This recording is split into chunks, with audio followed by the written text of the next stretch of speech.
The most evil parents on paternity court. Are not the father. Are you serious? I swear that's a lie. The DNA doesn't lie. God, baby. Oh. The DNA doesn't lie. Oh, no. What is going on? Why are you texting him like the baby isn't born when the baby is born? I just didn't want to break up a marriage when he found out he had a kid by another person. Miss Whitman was in front of Judge Lake with her no-shame attitude, claiming that there was no way that the defendant could be the father of her 1-month-old daughter.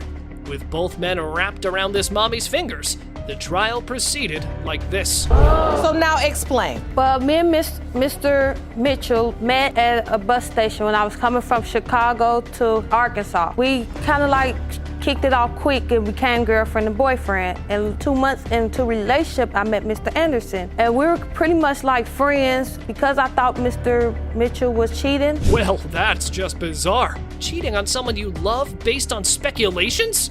It was clear that Miss Whitman needed to reconsider her life choices, because she was now stuck in one of the messiest paternity confusions. This is a small town. It's a small town. Everybody knows everybody. Everybody knows who drives what. This particular person I know stayed with her a week. You know who this guy is? I know him. He's one of my cousins. One of your cousins stayed up there with her for a week? Yes. Did your cousin tell you that he slept with her? Yeah, we done gave each other daps and everything. Well, the woman had the same jingle playing. You know, bluntly refusing everything. So, well, let's skip to the pregnancy part. Turns out that, although she sent pictures of her pregnancy test to both Mr. Mapson and Mr. Anderson, just in 2 weeks, she changed her mind. Did you have any idea that she was sleeping with other people? I kind of had suspicions because of our relationship. It was a long-distance relationship. And after a while, you know how long-distance relationship is. Did you show up? First, my intentions was to show up at the hospital, just knowing that it could have been somebody else's kid. I didn't want to just involve myself. With both fathers in denial, someone had to take responsibility for the child. Anyway, Mr. Anderson was not ready to play along at all, as the experience of the child was ruining his current relationship. Still, no one was ready to pay for the test. I went through the whole birth alone, the whole 9 months. He even stopped talking to me, and I couldn't get a hold of Mr. Anderson because he blocked all communications, Facebook, telephone, and he stopped answering the phone for me, Mr. Mapson. The reason I blocked her off because of the stuff she was doing on Facebook. She was, you know what I'm saying, just out there just saying, this is my baby daddy. That is toxic. Compromise on her daughter's right to know who the father is? What mother does that? Upon the judge asking Miss Whitman if there's any chance that someone else might be the father, she further escalates the doubts like this. So you are positive Yes, Your Honor. that there is absolutely no other possibility, no other man besides these two could be the father of your child? That's right, Your Honor. There's one. You agree with Mr. Anderson, Mr. Mapson? You believe there's a third? All I know was about Mr. Anderson. I don't know nothing about nobody. You heard her. There was another person who stayed over for a week. See, we told you no shame for her game. This made the judge more suspicious, and she finally had to pull the trigger by calling in for the result, which went like this. It has been determined by this court, Mr. Anderson, you are not her father. Thank you, Jesus. Thank you, Jesus. I knew it. All the time. All that stuff you've done to me. Mr. Mapson, you are her father. Infertility and infidelity both had convinced Mr. Ball that he was not the father of Miss Cox's 3-year-old daughter. With multiple men on the paternity list, the plaintiff refuses to play along with the mind games of his ex-girlfriend. Sounds messy, right? How did you first hear that Miss Cox was sleeping with multiple men? We were talking every day, you know, morning, noon, night, we would talk every day. And maybe within the last 90 days of me, you know, serving my time, I was getting letters from her best friend stating to me that she was sleeping with other men, going out with other men. Okay, so the girlfriend's best friend's claims caused a stir in the allegations.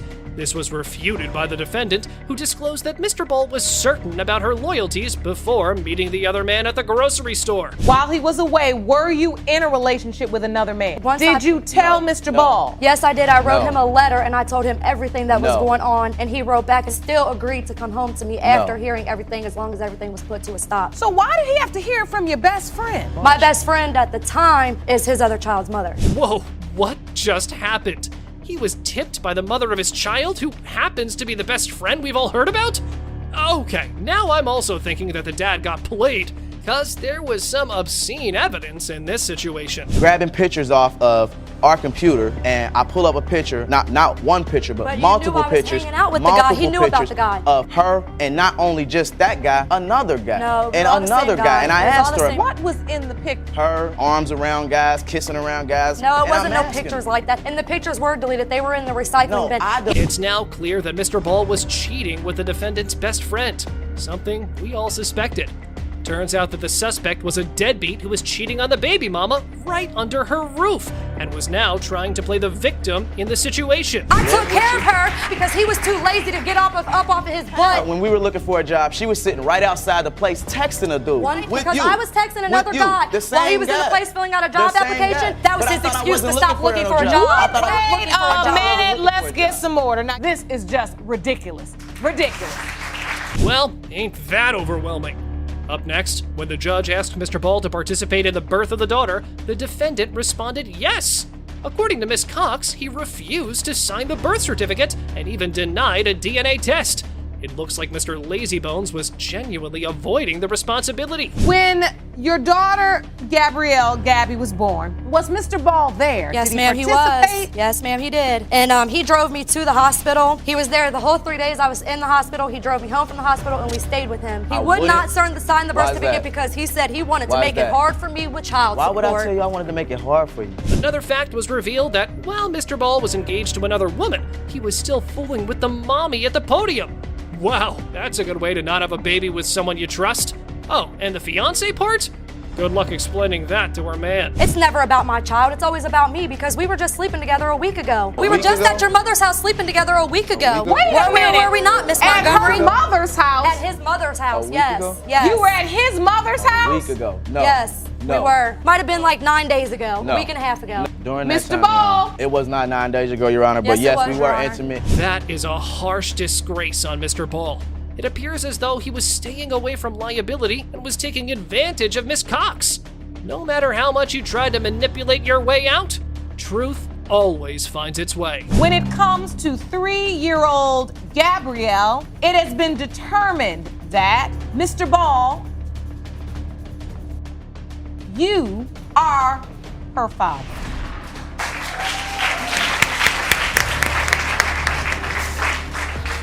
Is that the news you wanted? Yes. In this paternity court episode, Mr. Lang brought his wife to the dock for the alleged infidelity done with his best friend from the sandbox. But the mommy refuses to play along with such nasty accusations. It looks like both parties are at polar ends. Good, because now it calls for drama. Here's how the session went. I found out that Miss Brown slept with my son's best friend from the sandbox best friend. I don't think she know whether it's my son's or Mr. Dixon's. Is that true? No, Ms. that's Brown? not true, Your Honor. I've never slept with Mr. Dixon. Okay, so you're saying her assertion isn't true? No. But the twist is that she wasn't the only one to blame. It could have been that another potential father was using baby mama to pull up revenge on Mr. Lang, cause they were best friends. And wait for it. Newsflash, Mr. Lang had cheated with 50 to 100 girls? So now you know that daddy isn't innocent either. Mr. Lang, when you found out she was pregnant, you were happy about it? Yes, ma'am. Did you have any doubts at that time? Not at that time, no, I didn't. And what made you start to have doubt? When Mr. Dixon got in the picture, and he had told me to stop messing with her because the baby she's pregnant with could possibly be his. She informs you that she's having a baby and you're the father and you are happy about it. Yes. Well, Mr. Dixon sure knows when to make a phone call. Plus, adding more to this mix, the grandma also jumped with her choo-choo of, "It's not your baby." Although Miss Brown's claimed to be sleeping with only Mr. Lang, her man was not ready to trust baby mama's words. And I am very sure that this is his baby, and we spoke about it. I haven't slept together with no one else, and exactly that time is around the exact time I got pregnant. You say that's your window of conception? Yes, that was in middle August into August. And so now the baby's born? Yes. Mr. Lang was there when the baby was born? Yes, he was there the whole labor and He signed the delivery. birth certificate? Yes, he did. After this, the defendant pointed out the real reason behind the denial. Well, it was the meddling mother of the potential biological father and her unwanted interference in the relationship. The baby mama even had proof of it. Was that even necessary? Every time me and him would have an argument about him cheating, his mother would get into it. Either try to argue with me or try to lie for her son, which she can, I don't doubt. Don't be in my face telling me a lie. Just go away with your son. Like, don't get on Facebook talking mess. She'll get on Facebook, oh, that giraffe, I don't like her. Like, I don't know, I can't explain it. She would always get into it. She called you a giraffe? Never. Anyways, to end this drama without getting sidetracked from the main theme, it was clear that a child was stuck in the midst of grown-up drama, which was unfair. But hey, this is where the paternity court steps in. Let's see what that envelope holds this time. When it comes to 1-year-old baby Janelle, you are not the father. Are you serious? Oh, that is a lie. Lies. baby. Oh. The DNA doesn't lie. Oh boy, bet you didn't see that one coming. Well, that walk from the dock to the waiting room has been the longest road in this woman's life. However, we also felt bad for the guy who so far was busy playing daddy. We just want to finish it. Come on back in. Finish it how? Well, I could tell that that was not the result you were expecting. I have to ask you, if Mr. Lang is not the father, who is baby Janelle's father? It's a lie, I know he. Mr. Hodges was stuck with the same question: if he was or was not the father of the defendant's 1-month-old daughter. And if you're thinking, why was there doubt in the first place? Turns out that the plaintiff had caught his girlfriend cheating. Broken over such a revelation, he chose to begin like this. She cheated on me, and I caught her with multiple guys. She had one hidden in the room, and whenever we first got together, she said that she would never hurt me or cheat on me. She would be truthful, and yet she's lied to me left and right. Miss Willard, you kept lying and you kept cheating? I had a guy over at my house, yes. He was visiting because... That's a major no right from the start, because the baby daddy testified that his woman was fast. As right into days of meeting up, they got all cozy. And we know, man, they might run after with these flags, but they don't parade around with them. No, we're not exaggerating, and the defendant had been cooking this at her place. You are the one who pushed your son to open this case. Yes, Your Honor. And why did you do that? Because I knew that she had been cheating on him. He had caught her with another guy that she said was a friend. He was hidden in her house when my son got there. The other guy in your bedroom when Mr. Hodges came? They had broke up. So why you have to hide anybody? Because she didn't want him to know. Her mother also has her hands in the dirt. At this moment, the court appeared to be persuaded that Mr. Hodges was correct. But wait, even though the alleged knew that Miss Willard was loose as a goose, Mr. Hodges got engaged to the defendant. So you were engaged to Mr. Hodges, but you were married to another guy at the time? Yes, Your Honor. What was your first impression when you met Ms. Willard? I thought she was sneaky. She always kept her phone on her. She never let him get a hold of it. And when she was on it and he would come around, she would hide it. I've had messages from a guy that she was seeing while she was seeing my son. An endless flow of tricky moves. What's going on? However, the young baby daddy's mother jumped in for the rescue and told her that the defendant double-timed her son. The potential bubby even had brought text evidence to prove her testimony. But the other grandma wasn't ready to back down either. Watch how she gets down. So, Ms. Willard, were you dating this man and Mr. Hodges at the same time? No, Your Honor. He was at the hospital when Lillian was born. Yes, I was with him at that time. Your Honor, he's saying that. He's saying that because he wants my daughter. I've been through it with this person. I think it's in February, right after Christmas sometime. She didn't even know she was pregnant at that time. She left my house. Suppose there wasn't enough lying already. The defendant also had hidden a baby at this point that she had before meeting Mr. Hodges. Despite all this, the climax arrives when the defendant also conceals the birth of a 1-month-old daughter from Mr. Hodges. What a train wreck! This is too much lying. I know. This is just too much lying. Now, I heard about 5 lies. What is going on? Why are you texting him like the baby isn't born when the baby is born? I just didn't want to break up a marriage when he found out he had a kid by another person. Regardless of every hard reality, Mr. Hodges is faced by the defendant when asked how he feels after also developing a bond with a beautiful baby. He sounded shattered. With enough proof on the table, there's no stopping this DNA conclusion. Hodges versus Willard. It has been determined by this court. You are the father.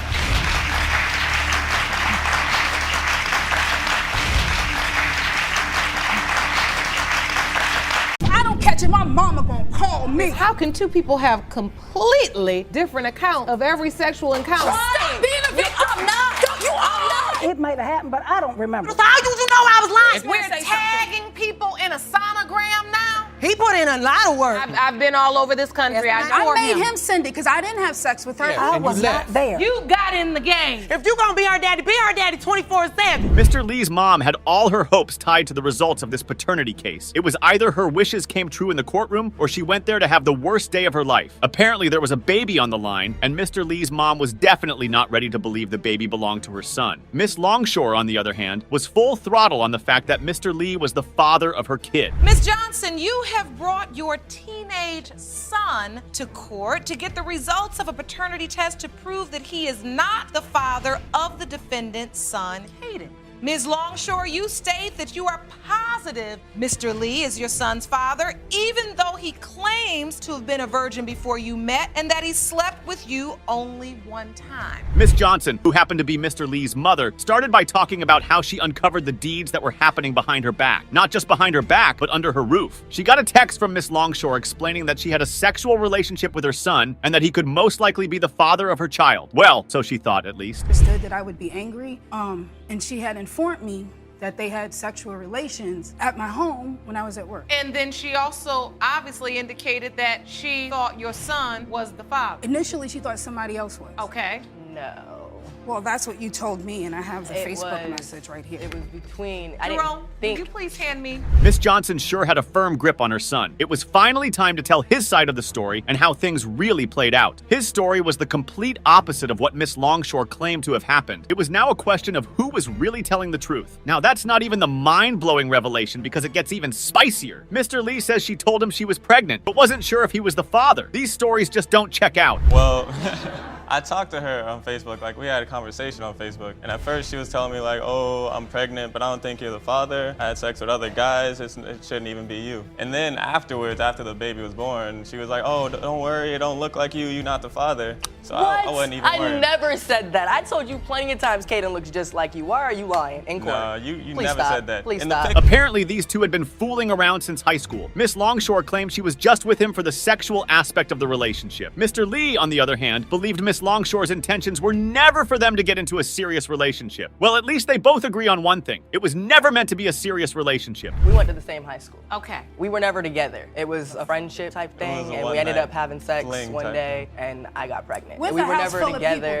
Judge? We weren't. And it wasn't like we ended up having sex. She was coming after this. It's not You got at all. pregnant. I was coming after that. Yeah, she was Wow. checking on me. It wasn't Wow. I was Okay. coming after that. That's crazy. Well, if this baby ends up being yours, it's gonna be checking on you too. Miss Johnson was upset. She was really upset. She felt the baby coming into her son's life would ruin his plans for a bright future. She didn't want him to go through so many headaches before he made something of himself. Well, newsflash, Miss Johnson, your son was the one who got into a sexual relationship. It sure seems like he wasn't thinking about his future. I'll do it because I want him to finish college. I want him to go. I want him to achieve his dreams. I never got to achieve mine, okay? And I want that for him. He's age when I had my first kid. So it's not that I don't understand the struggle, but I know you gotta work at it. Ain't nobody just gonna give you nothing. There's no reason for me to just accept a child when he was 5 months old when I got the Facebook. Now, in Mr. Lee's defense, he said he knew nothing about the baby. One moment she was fine and okay, and the next moment she texted him out of the blue and said she was pregnant. Well, at least that's how he put it. Miss Longshore had something totally different to say. She tried reaching out to Mr. Lee several times to talk about the baby, but he turned into a ghost. She couldn't get a hold of him anywhere. Like we never even saw her pregnant. We never saw pictures of her pregnant. It was like just a baby out of nowhere. Facebook. What? Pregnant. You were tagged in my sonogram before you deleted me. What are you talking about? You never added me. Beyonce was. You never added me. Yes, We're tagging people in a sonogram now. Judge, I've please, never can seen I a say sonogram. something? Judge,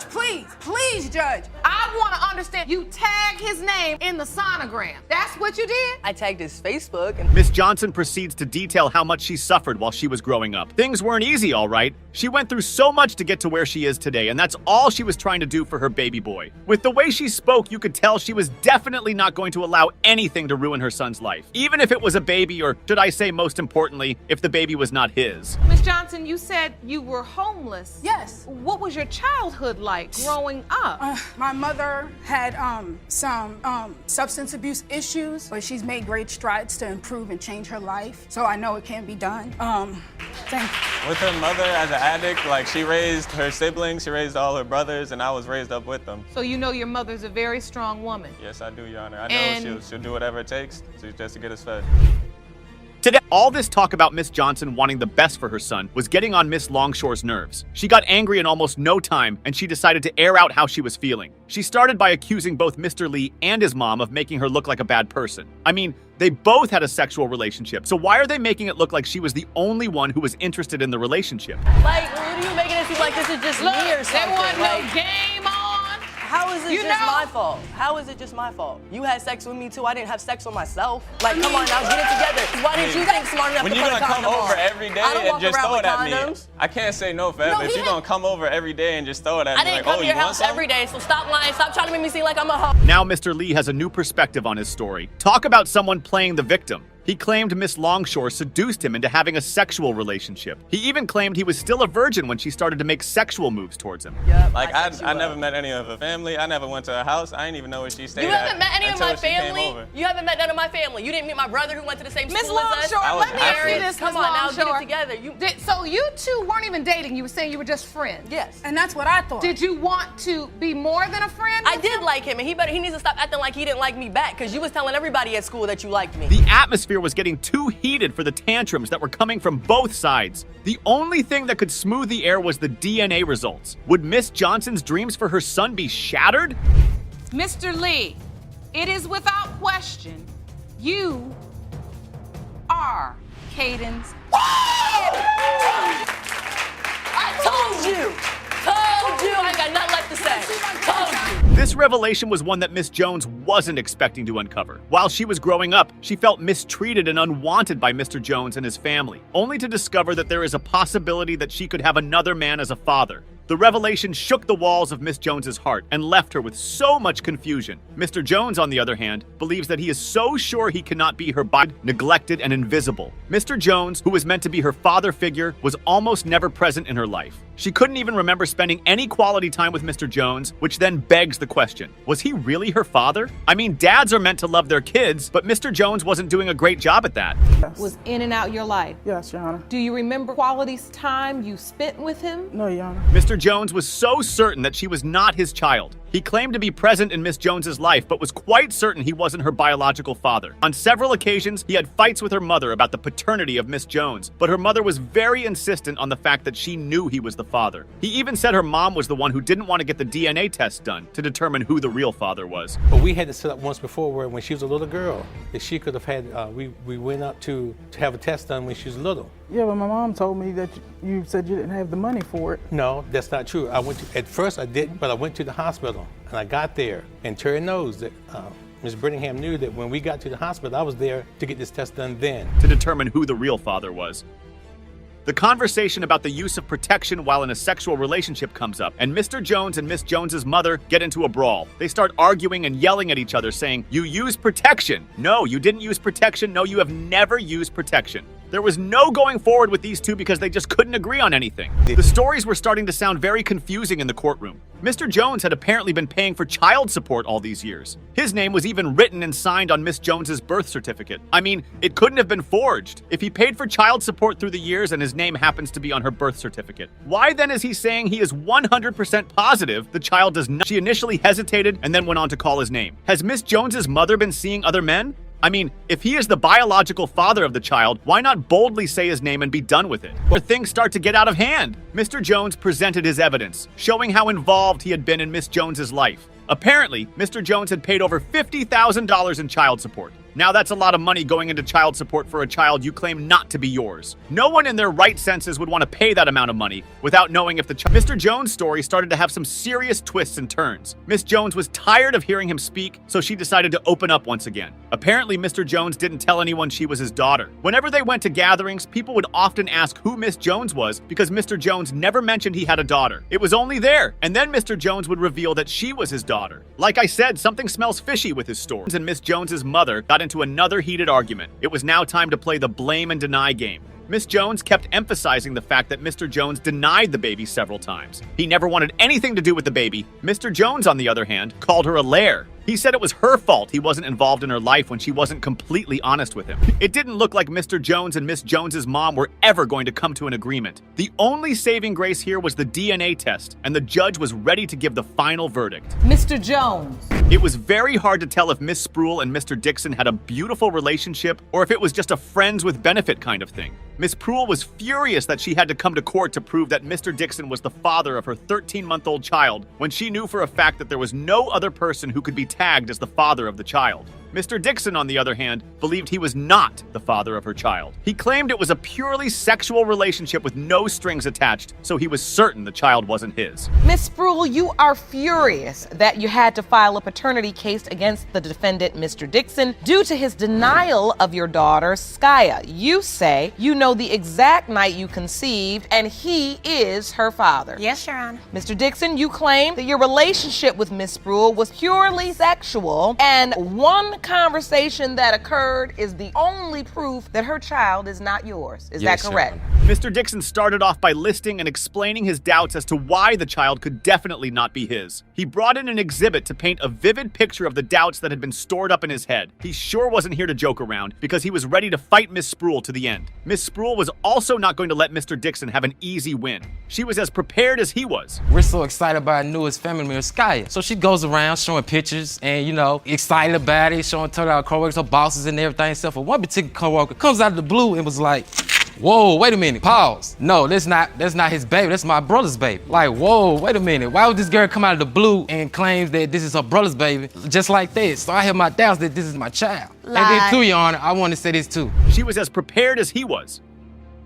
Mr. Dixon had proof to back up his claim. Apparently, Miss Spruill wasn't being a faithful partner during their relationship. He said she had 2 different phones she used for 2 different purposes. The first phone was to post everything about herself on Facebook, and the other phone was to talk to other men who she happened to be intimate with. Well, at least so he claimed. Maya has 2 phones. She had one phone that she used to be on the internet, and she posts her whole entire life on Facebook. She has another phone where she texts and calls. She plays like she's 2 people on Facebook. He has that she number. He's He's not allowed to have my main number. We have no communication because, like I said, he's not allowed to have your main number, and he's the father of your child. We're gonna go to why he can't have my main number. Mr. Dixon ran off to Alabama when his daughter was 1 month old. Now Mr. Dixon had time to defend himself since he claimed he wasn't the father of the child. It was Miss Spruill's turn to speak up, and she had some truths to let out of her chest. Mr. Dixon was not loyal at all. While he claimed to be away for work purposes, he got himself another baby with a different woman. Mr. Dixon had a whole nother child while he was still with me. He was still with me. So what was he doing in Alabama? Not making babies. Yeah, he was doing in some work. He put in a lot of work. Mr. Dixon. And not only that, once he gets down to Alabama, my daughter was all over his Facebook. Cover photo and all. The same child you've been denying. How can you claim a baby when the baby first came into the world only to then turn your back and deny its existence? Miss Spruill was furious because when she initially gave birth to the child, Mr. Dixon claimed the child was present from the time of birth. When his other baby mama found out about the child, he stopped showing care and started to deny the baby. Entire pregnancy. He was. He is the one who told me I was pregnant. He said I was pregnant because he's throwing up everywhere. He said I was pregnant. Because he was throwing up. He was throwing up. Your Honor, let me tell you about that, Your Honor, about that. I had a hangover. We got drunk one night, and I had a hangover, and I threw up at 5, 6 o'clock that morning. So why did you come to find out when I was pregnant? Hangover. Why did you come Weeks to find out I later, was pregnant? she's the one throwing up. Before she gave birth to the baby, everyone thought she was lying about being pregnant. Apparently, Mr. Dixon had been selling a different story to those around him. He said that she was faking the pregnancy and was delusional about the whole situation. Finally, Thanksgiving came, and there were no more lies to be told. Everyone found out she was pregnant, and Mr. Dixon had some explaining to do since he was the one who had been spreading the lies. Everybody found out that I was pregnant. Everybody knew I was pregnant by then. Because at first, they were saying I was lying about being pregnant because Mr. Dixon kept telling them I wasn't, even though he went to the All she appointment do with is me. lie. You don't know what to You believe. went with me. How did I lie? You don't know went what with. to believe. So did you go with me to the appointment? Did you? Was you there when they said I was pregnant? No, I wasn't there when they Oh, you wasn't came there? back with the results. You wasn't I was at there? the house the whole entire time when you. All right, so Thanksgiving, they found out you were pregnant. Yes. Mr. Dixon made attempts to be present in the child's life, but Miss Spruill was not very welcoming. He approached her with the idea of wanting to change the baby's name to his, but she didn't agree. She was too upset that he hadn't been around for so long, so she wasn't going to let him put his name on the birth certificate. A name change is a significant acknowledgement, as well as being willing to execute the birth certificate. Why not be cooperative instead of combative? Because the day we were supposed to go get it changed, Mr. Dixon ran right back off to Alabama. Lies. Oh, We you had did? plenty of time. I didn't leave. You I were didn't there leave for till- a week. You was there the first week of her life, Mr. Dixon. I didn't leave back to Alabama till a month later. He was the one who had been spreading the lies. Mr. Dixon made attempts to be present in the child's life, but Miss Spruill was not very welcoming. He approached her with the idea of wanting to change the baby's name to his, but she didn't agree. She was too upset that he hadn't been around for so long, so she wasn't going to let him put his name on the birth certificate. The courtroom had seen enough of Mr. Dixon and Miss Spruill's drama about who the biological father of the baby was. It was finally time to reveal the truth. Endless argument they both didn't want to stop. Mr. Dixon, you are the father. You are her father. Thank you. You feel relieved, Miss Spruill? I do. How do you feel, Mr. Dixon? I'm excited. I have a beautiful baby girl. I'm gonna be the best father I can, and I'm just glad the truth is out. The most heartless cases on paternity court. The baby, because it's just a reminder that my brother's not here. So it's not about her and her feelings. When she does come around, it is a sense of sadness for me. I feel like I should have to go through this. I didn't ask for this, but I took upon all of this because that's what a woman's supposed to do. The percentage of relatedness is 0%. I don't care. Nobody Miss Philly do nothing to me, did but I don't like nothing to you. you. That's it. Hey, Stop talking to me then. nobody- Stop it. Stop, please. Some rocky relationships never quite end, which led a single mom with her mother to prove the paternity of her baby to the defendant's family, and they hadn't accepted the daughter yet. Sadly, the father in question was no more, and doubts were hanging around everyone's heads. So, to get their answers, a DNA test was needed. I try to deal with it now. Like, I really don't care no more. That's how I feel. I don't care anymore. I don't care who feel nothing about my baby. I don't care. It just seemed like everybody else looking upside my head like I'm an animal or something. Like, every time I'm sitting down doing something, they looking at me like I'm just outcast of the group. She looked like me, so why's the problem? Were you boyfriend and girlfriend? First, we was best friends. Were you in love, or was Yeah. this was your first love? Yeah. The plaintiff's mother added that Miss Baker's family was the real problem that had caused them pain. Seems like Miss Hooker's reputation is not clean. Now, it was time for the defendant's testimony on behalf of the deceased son. We kept hearing that Denia was pregnant, but then when we finally found out for sure, he told me, he said he wasn't the only boy that had messed with Denia. And he made me promise that we was gonna get a blood test. And things didn't go the way we thought they were gonna go, and now we're here. Over the defendant's doubts, the plaintiff's mother denied it and said he was happy seeing the baby, but still asked for tests. She continued that Miss Baker's family disliked her daughter, and the baby's paternal aunt stepped in and cleared the air. My mom did tell me, she said something about she think I didn't like her, you know, things like that. She has to understand that sometimes it's hard for people to look, for me personally, to look at the baby because it's just a reminder that my brother's not here. So it's not about her and her feelings. When she does come around, it is a sense of sadness for me. Baby mama is emotional, but her judgment is wrong. Miss Baker added that her daughter rode the same bus with the plaintiff and told her about the pregnancy, and she communicated with Miss Hooker's mother, and they revealed the news. So I said, do you know anything of your daughter being pregnant? I say, because the girl said they were on the bus, and she's saying she's gonna like, find out what she having tomorrow. what she's having and what she's gonna name the baby. And she was like, no. She got home, she ended up texting me a picture telling me, yeah, she is. We went the next day and found out what she was having. The defendant's daughter replied to the judge that his brother's words were clear that Miss Hooker was messing with another guy, and this led to an argument between both parties. Tension was rising, but Miss Baker handled it perfectly. All I say is what my baby said to me. Right. I've talked to her, and she know why we here. Yeah, I'm the one who And wrote that's the letter. all I'm concerned with, all this other bickering. And I'm here to do what I promised my son. I'm not trying to do anything against anybody. We never had a problem. She comes stay the night when she feel like it, her and the baby. The plaintiff's mother shared that the missing name of her daughter on the defendant's obituary hurt them a lot, and Miss Hooker got angry over it. It was poor treatment.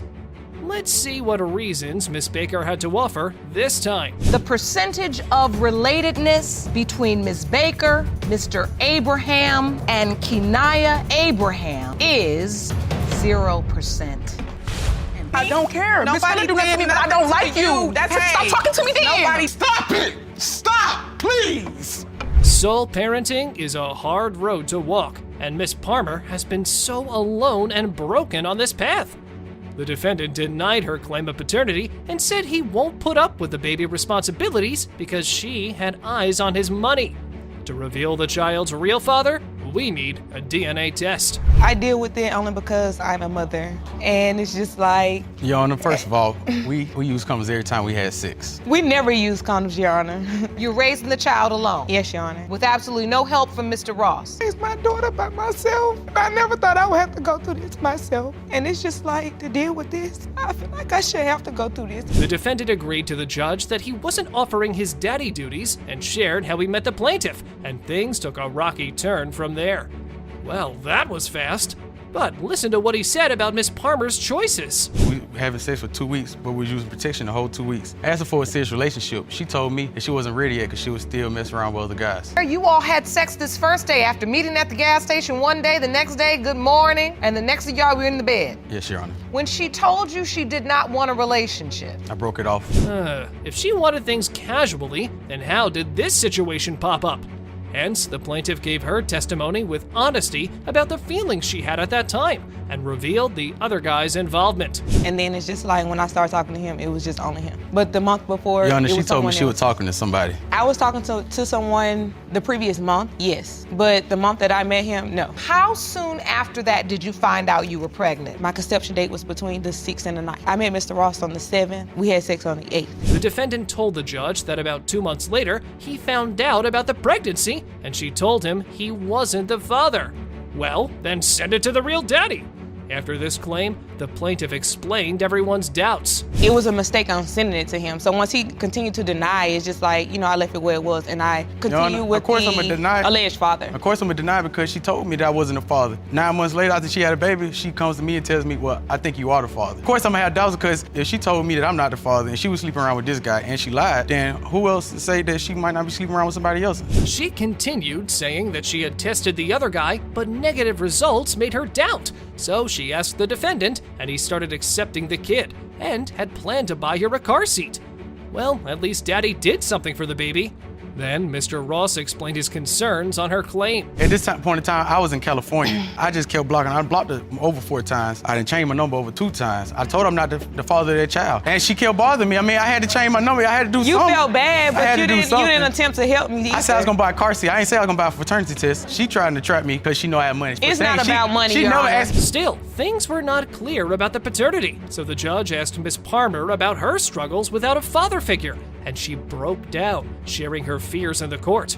It was tough for her, and now her baby was in the same trouble. I didn't meet my father until a week before I gave birth to my son. It's not a good feeling to have one parent, and he's a boy, so it's just like, I don't want my son just to feel like his dad never cared. And what was that like for you growing up without your father? It was hard, and I just don't want the same for my son. Like, he doesn't deserve it at all. Mr. Ross is just attempting to avoid his responsibility. The judge asked the plaintiff about the defendant's hesitation, and she said he did it on purpose. But he threw the argument back, saying he asked her to pay for the test, and she threatened him with child support. Moreover, he further opened more secrets about baby mama's affairs. The court was ready for the results. He didn't tell him anything because once I got my DNA test, that was it. But you was cheating on him. I was not cheating on him. Mr. Ross, you are the father. Are you gonna step up and be his father? Yeah, he'll take care of him. This is your biological son. A promiscuous woman and a liar together made a baby. Now the poor boy was asking for his daddy. In this case, Mr. Black, with utter surety, denied paternity, while the plaintiff was ready to prove the truth to his face.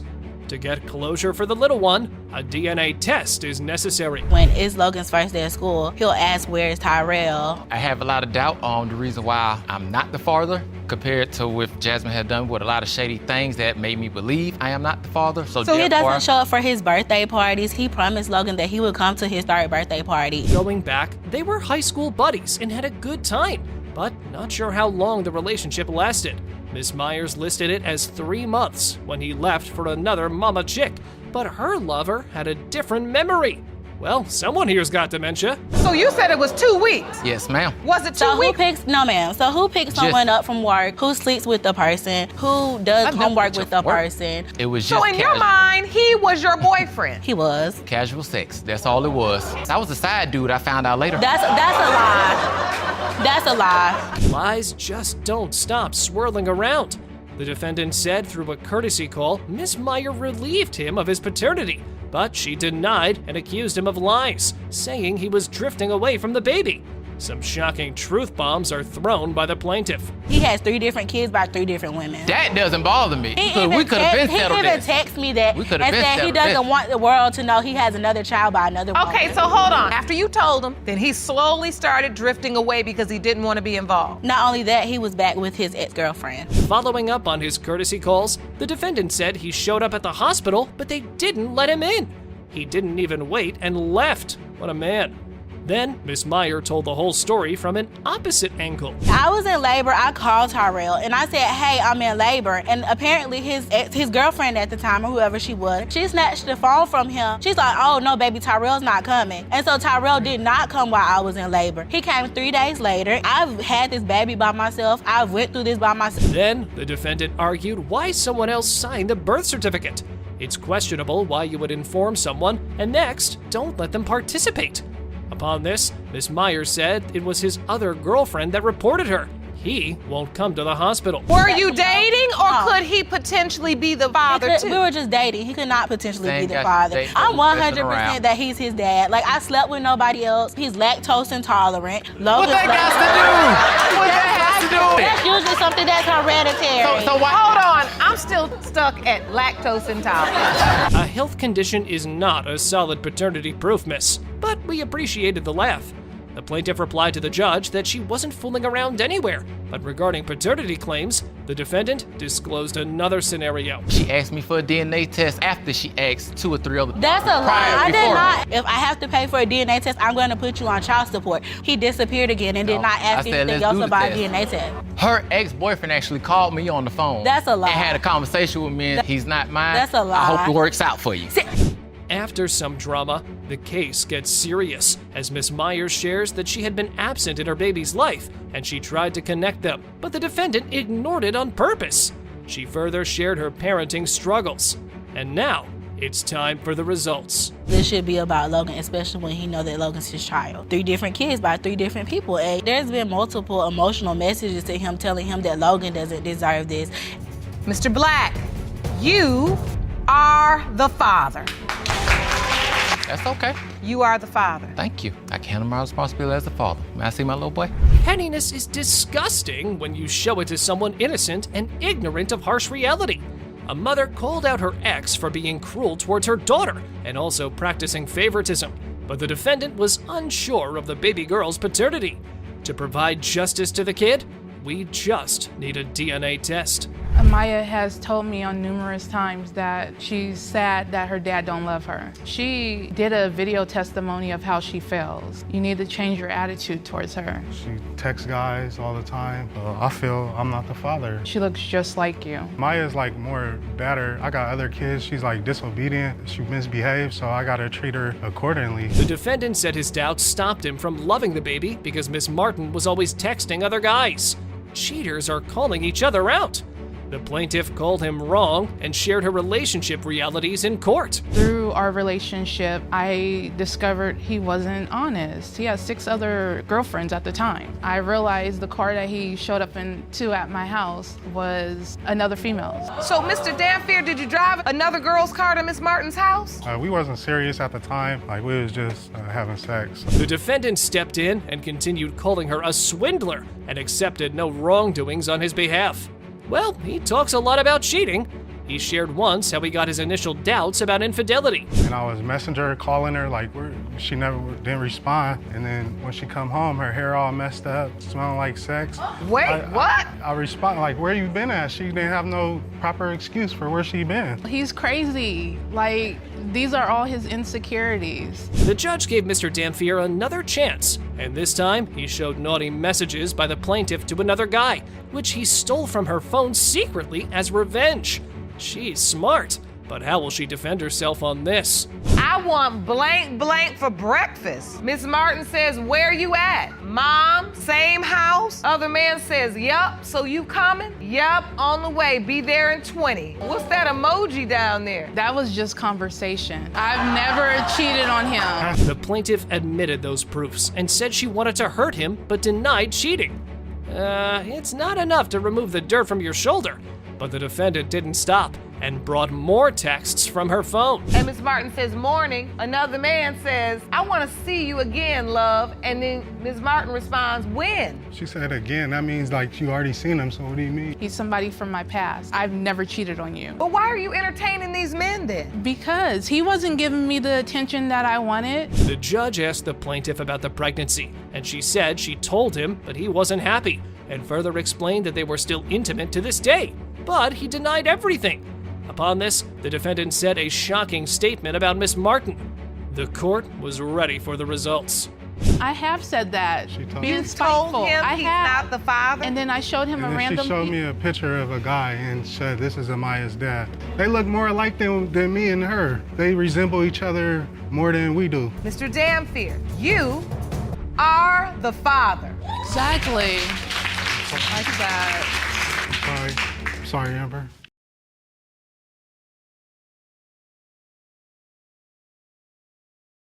No. She's a send-off. Corey, make my sister feel like a woman. Particularly the line, do what you do. Oh, for the nonsense. Kid's not mine. Don't Bad call me about energy, the bad kid. vibes. Where do we go from here? He was my escape plan. He was my dummy, basically. Let's get some order. Let's get some order. I want to understand this very interesting testimony. These two sisters were here to fight to the end. Miss Hayes claimed that her sister stole her husband and tried to push her out of her own home. Like that wasn't enough, she also had a child for him. Would she get her family back? Well, let's find out. Strap in, folks. This is gonna be one hell of a brawl. Ms. Hayes, you say that your sister, the defendant, claims to have a child with your husband of 10 years, and you have petitioned the court for a paternity test. And you are here to warn her that when he finds out her baby is not his today, she'll probably never hear from him again. Now, Ms. Hayes, you state that your sister is just jealous that you were able to have her husband's baby and she was not. Apparently, the stealing of husbands by Miss Hayes' sister was kind of a normal thing. I mean, it wasn't the first time she had done it. Miss Hayes got back from work one faithful day and boom! She meets the surprise of her life. Her sister and husband are lying in bed naked like it was another casual weekend. And found him and her in our bed naked. And I just, I can't believe it after everything I've done for her. I knew that they were sleeping together, but to put it in my face and be in my bed and me walk in and catch them naked, why would it be any different? She slept with my first husband and my second husband. And I didn't even know about my second husband until my dad and she had told me around each of them in the same predicament. So you're not denying this, Ms. Hayes? Just so the court can clarify. Now Ms. Hayes' sister goes on a rampage with tears dropping down her eyes, explaining how she lost control over her life at a very young age. She had quite a lot to say, jumping from drugs to prostitution, you name it. It was a pretty long rant, trust me. I lost control of my life, myself, my morals, everything. And when I got clean, every time you picked up a phone when I got clean, I had been an addict and homeless for 15 years. It wasn't your mom. And I didn't know how to be respectful. I didn't know how to took be a care of woman. you. I didn't know how to be a lady. I didn't know how to respect myself. And it doesn't come overnight. And I did go to detox for a week. And when all this came about, I didn't go to my sister and say, I need sex or I feel lonely. The courtroom started to get pretty heated. Miss Hayes' sister then goes on to say the most insane thing. She says she slept with her sister's husband because her sister told her husband to make her feel like a woman. Now that's insane. I mean, what does that even mean? Corey, make my sister feel like a woman. I'm sorry. Maybe she did it for my best He interest. came to me, Yeah. and I said, do what you do. But anybody that was respectful would have said, I just said You're I didn't my know how to sister's respect husband. myself. Well, anybody And I that can was admit that. respectful would have said, that's my sister's Now you're playing the husband. victim, but you gave him away. It's not about the victim. Okay. It's not about being the victim. You are one in a line of many. And let me say that he's... As the bombs keep dropping in the courtroom, Miss Hayes goes on her own rampage, talking about her husband. Sadly, the man was no saint. He had affairs with several other women who claimed they had kids for him too. Things were about to tip the scale at this point. 6-year-old son. Well, actually, he's older than 6 now. And he raised a son that he believed was his for 6 years. Went to court, found out it wasn't his. He don't have nothing to do with him. He has a girl in Dallas now that says she has a baby by him. He won't go take the DNA test. And along with the numerous other women that always say they're pregnant, what makes you so special? Why would anybody want to have And ask her Corey's about baby? how they He's got not the a baby. millionaire. He's not a millionaire. It's not like I'm going to get a lot of child support. These sisters definitely need some therapy, if you ask me. They weren't acting like sisters at all. If you left them in a ring, they would rip each other in half. What was crazy about the situation was when Miss Hayes' sister's baby was born, Miss Hayes, and her ex-husband took care of the child. I mean, was this a family thing? I'm beyond confused. She bought her everything. She bought my baby everything. And for that somebody baby who needed. hated me and her ex-husband, her husband, out of It wasn't spite, about you why would or him, they it was buy about my her. baby everything? It was- This you know, is your own confusing dad to me. didn't I'm like, want you to have a I'm baby pulled shower. both ways. This doesn't Because he make was sense. I didn't have a baby shower. I know. Everything I got were blessings from different Because I people, bought it. not just you. Let's have some order, ladies. It's a beautiful, beautiful little girl. And Now, Mr. Hill, the man who's been sleeping with 2 sisters, walks in to share his side of the story. Funny enough, he had some doubts that the kid wasn't his as well. Mr. Hill has been a very naughty boy. Why? Well, I'm sure you know the answer to that. so, are you on the birth certificate? Unfortunately, no, I'm No, not. he wouldn't sign it. He had to go to That's work. not the case, ma'am. He wouldn't. He was at the hospital every day and could have signed it at any time. It didn't have to be that particular day at that particular Why time. didn't That's you not sign the true. birth certificate? I had to be to work within an hour. They came down for her to sign the papers. By the time they would go up and get the papers for me to sign, I would have already been at work. Oh, you was in and out. Now, how old is the baby? Almost 11 months. Almost 11 months old. Well, it's finally time to unveil the truth after so many lies and deceptions. The day of reckoning is finally here, with everyone itching to know the truth. Are you ready to find out? I bet you are. So take a deep breath, because here it comes. When it comes to 10-month-old Kayla, it has been determined, Mr. Hill, you are her father.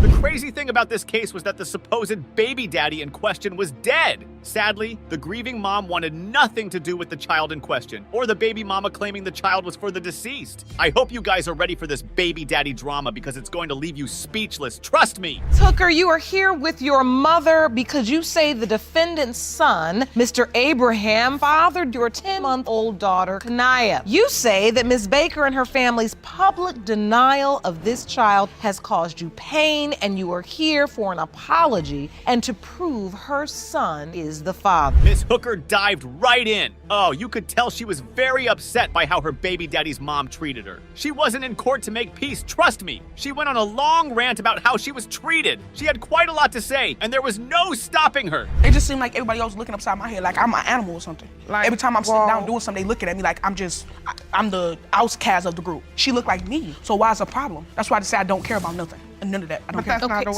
Ms. Hooker, let me ask you, what was your relationship with Keyshawn? Were you boyfriend and girlfriend? First we was best friends. 6th grade year, we was best friends, and then we started talking. Then we stopped talking, and just like we stopped talking. Then we started going together. The mic was passed to Miss Baker, who apparently was the grieving mom in the picture. When asked why she had doubts about why the child couldn't be her son, the answer she gave would leave you feeling sorry for her, honestly. But hold up, things are about to get really juicy, people. Was on vacation, and we kept hearing that Denia was pregnant, but then when we finally found out for sure, he told me, he said he wasn't the only boy that had messed with Denia. Okay. And he made me promise that we was gonna get a blood test. And things didn't go the way we thought they were gonna go, and now we're here. Miss Hooker's mom, on the other hand, didn't seem to care about Miss Baker's feelings at all. All she wanted was to clear the air about the baby daddy being the father of her daughter's kid. I bet you have so many questions. In her mind, she believed the baby daddy and her daughter loved each other very much. Well, I very much doubt that. When him and my daughter was arguing. Other than that, I have pictures with him laying on her stomach. He had doubt only when he was angry. And I cannot get mad at what he tell his mother or nothing like that. But when he came over there with us, he held the baby, kissed the baby, and loved the baby. We just need to get the results for Miss Carolyn. Because anybody else, to me, it doesn't matter. It's all about her. And he did ask her to get the blood test. So there won't be no doubts on their end about my grandbaby, because it's sad now. Things started to get intense really quick. Miss Hooker's mom believed the baby daddy's family didn't want anything to do with the kid. Was that the same story with Miss Baker? You can bet it wasn't. She said she knew for a fact that Miss Hooker was intimate with a bunch of guys. Was sleeping with at that time. I think he just went off what they're saying in their circle of kids. You know, they talk, they have their own. Yeah, the boy was telling him that, you know, when you were away, I was messing with her. He was unsure to the point of where he was just sick. He was worried, scared. He was scared. He lost so much weight. He lost a whole lot of weight. The courtroom was turning into a smackdown. These ladies weren't gonna play nice with each other one bit. You see it in Miss Hooker's eyes? She was ready to fight anyone who spoke poorly about her baby, or her mom. Trust me, you wouldn't want to be on her bad side. No, what I'm saying. Not you keep commenting on stuff. What I'm saying. So why you keep talking? Listen, this is what we ain't gonna do. We come here to go back and forth with each other. You know exactly. What? And I ain't never, Judge. I ain't never said yay or nay. All I say is what my baby said to me. Right. I've talked to her, and she know why we here. Exactly. And listen. Yeah, I'm the one who wrote the letter. And that's all I'm concerned with. All this other bickering, and I don't got time for it. Oh, they sure pissed Miss Baker off real good. She turned into a hungry lion, ready to attack anyone who was disrespectful to her family and her dead son. She felt bad because Miss Hooker was trying to paint her as a bad person when all she did was be nice. If only her son was alive to clear the air. Wasn't sure. I have never did or said anything to make her feel no bad kind of way, because like I said, they was kids. She's still a kid. Yes. And I didn't come here for no badgering, no bickering, trying to put nobody down. Right. I came here because this is what I promised my baby, and it's going to be done. And the truth is, Miss Baker, and you're right. Right now? You're right. Judge, my daughter really feels some type of way. It's not that she feels some type of way, it's like she more hurt. Well, there's no going back now. The situation is just very messed up, but the truth is about to be unleashed. It's the moment we've all been waiting for. The answers lie in front of the judge. The percentage of relatedness between Ms. Baker, Mr. Abraham, and Kenaya Abraham is 0%. And this is why right here. Miss Baker, are you all right? Do you need to sit down? Do you need to sit down, ma'am? A mess hit the grounds in the courtroom when Mr. Washington and Miss Brown brought their issues in. Apparently, Mr. Washington didn't believe the child was his because he claimed Miss Brown had been intimate with other people. It's one roller coaster to the next in this episode. Let's dive right into it. Mr. Washington, you claim you need today's DNA results because you were recently ordered to pay support for a child who is another man's junior, and you know you are not the father. Is that correct? Yes. So, Ms. Brown, you say you are fed up because Mr. Washington has denied your son for 4 years. Yes. Tell the court. Yes, Your Honor, I'm fed up because my son is 4 years old. Now Miss Brown was selling a different story to the judge, furiously explaining she told the judge how Mr. Washington had not shown any form of support while the child was growing up. It was her word against his, and she sure was selling her story, right? Acknowledge the boy. Look how handsome my son is. Everywhere I go, everybody say how handsome he is, and that hurts inside to be a single parent that don't have no support system, no help, no anything. And I'm tired of it. 4 years, I mean, it's terrible. And he needs to be a parent. 4 years, Mr. Washington? Your Honor, I do not believe DeAndre is my son at all, okay? You a lie. And what's really frustrating is having to go to court. Like I said, it was her story against his, and Mr. Washington had a whole lot to say about the paternity of the kid. There was no shaking his mind, people. He was firm on the fact that the kid could never be his. Is he right? I guess we'll find out now, won't we? Terriana is done a lot. And I'm not the only guy that she's been dealing with. And that's how I know that he's not my son. Your Honor, she's a send-off. Once I found out how And she... what is you? Wait a minute, what's a send-off? And what are you? Your Honor, once we started hanging out and I found out how she truly was, that's when I decided I really don't want any dealings with her. What is a send-off? I have never heard this. Have you heard this, Jerome? No, never. It sure seems Mr. Washington was a very good storyteller. Boy, the things that came out of his mouth would make a priest want to go to confession. He claimed every man in the city knew Miss Brown. Why? Well, I'm sure you can guess why. It wasn't just me she was coming out there to see. You a lie. She was coming You out a there to see. lie. You're She'll come lying. out, Yana, it got You to the lying. point to where when I rolled with her to the gas station, every guy that was there was walking up to the car. You a Why? lie. How did I get drunk? Shut Who up. bought the alcohol? Me, because you ain't had no money. Came all the way Right. from Michigan My to point. buy me. My Came all the way. Moving on to some further insane storytelling from Miss Brown, she finds out she's pregnant. Of course she beeps Mr. Washington to tell him she's pregnant. He is no way in the world excited to hear about the baby. He had so much doubt about who the baby daddy really was. Yes. You say what? I said, hey, Ryan, I'm pregnant. And he said, what? I said, you heard me, I'm pregnant. He said, Miss Brown, I ain't got time to talk to you right now. And I said, why not? This is your child. And he said, how do you know that? And I said, because you goofy. I've been having sex with you since September and October. And I said, that was like 2 or 3 times a week with him. And when I conceived and went to the hospital and they told me I was pregnant. Yes, we were. Yes, it was. Stop lying. What was it, a one night stand? No. It was really hard to tell if these guys had ever been in love. I mean, from the yelling to calling each other liars. It was a whole lot. Now, Mr. Washington had some insane revelations he uncovered. When he said them, the court went wild. Pulled up with one of my friends driving her car. She's sitting in the backseat of her own car. Lying. He in the front drinking, and she's sitting in the backseat. I said, what's going on here? You're lying. Now So you hold telling on. a With my whole friend in the story. car at my You're telling house a whole with him story. driving your I car, didn't but have you come to nobody see in me. the car. No, I did I not see have driving your car. anybody in the car. And he had another chick in the front seat, No, but she he in the didn't. backseat by herself. No, that's Of her Okay. own vehicle. Okay, That's not true. so hold on, Miss Brown. That was it right there. Miss Brown, listen. No. Listen.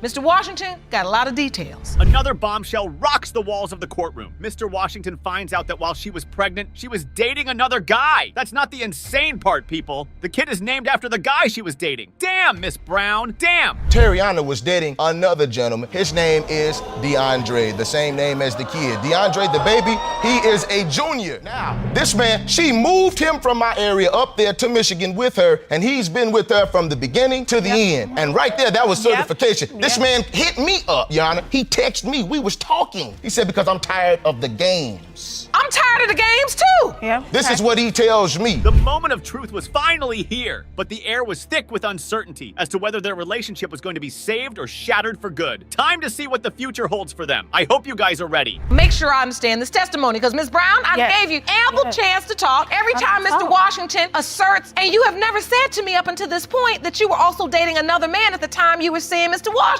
Did you ever tell this other man, Mr. DeAndre Gray Sr., he was DeAndre's biological father? No, I never told That's a him lie. until Yes, you after did. I And told when he contacted him. No. me, that's what he said. All right, And no, that's what I he did said. not. He's tired of no, playing I games. did. This time around, it was the paternity of 2 kids that was in question.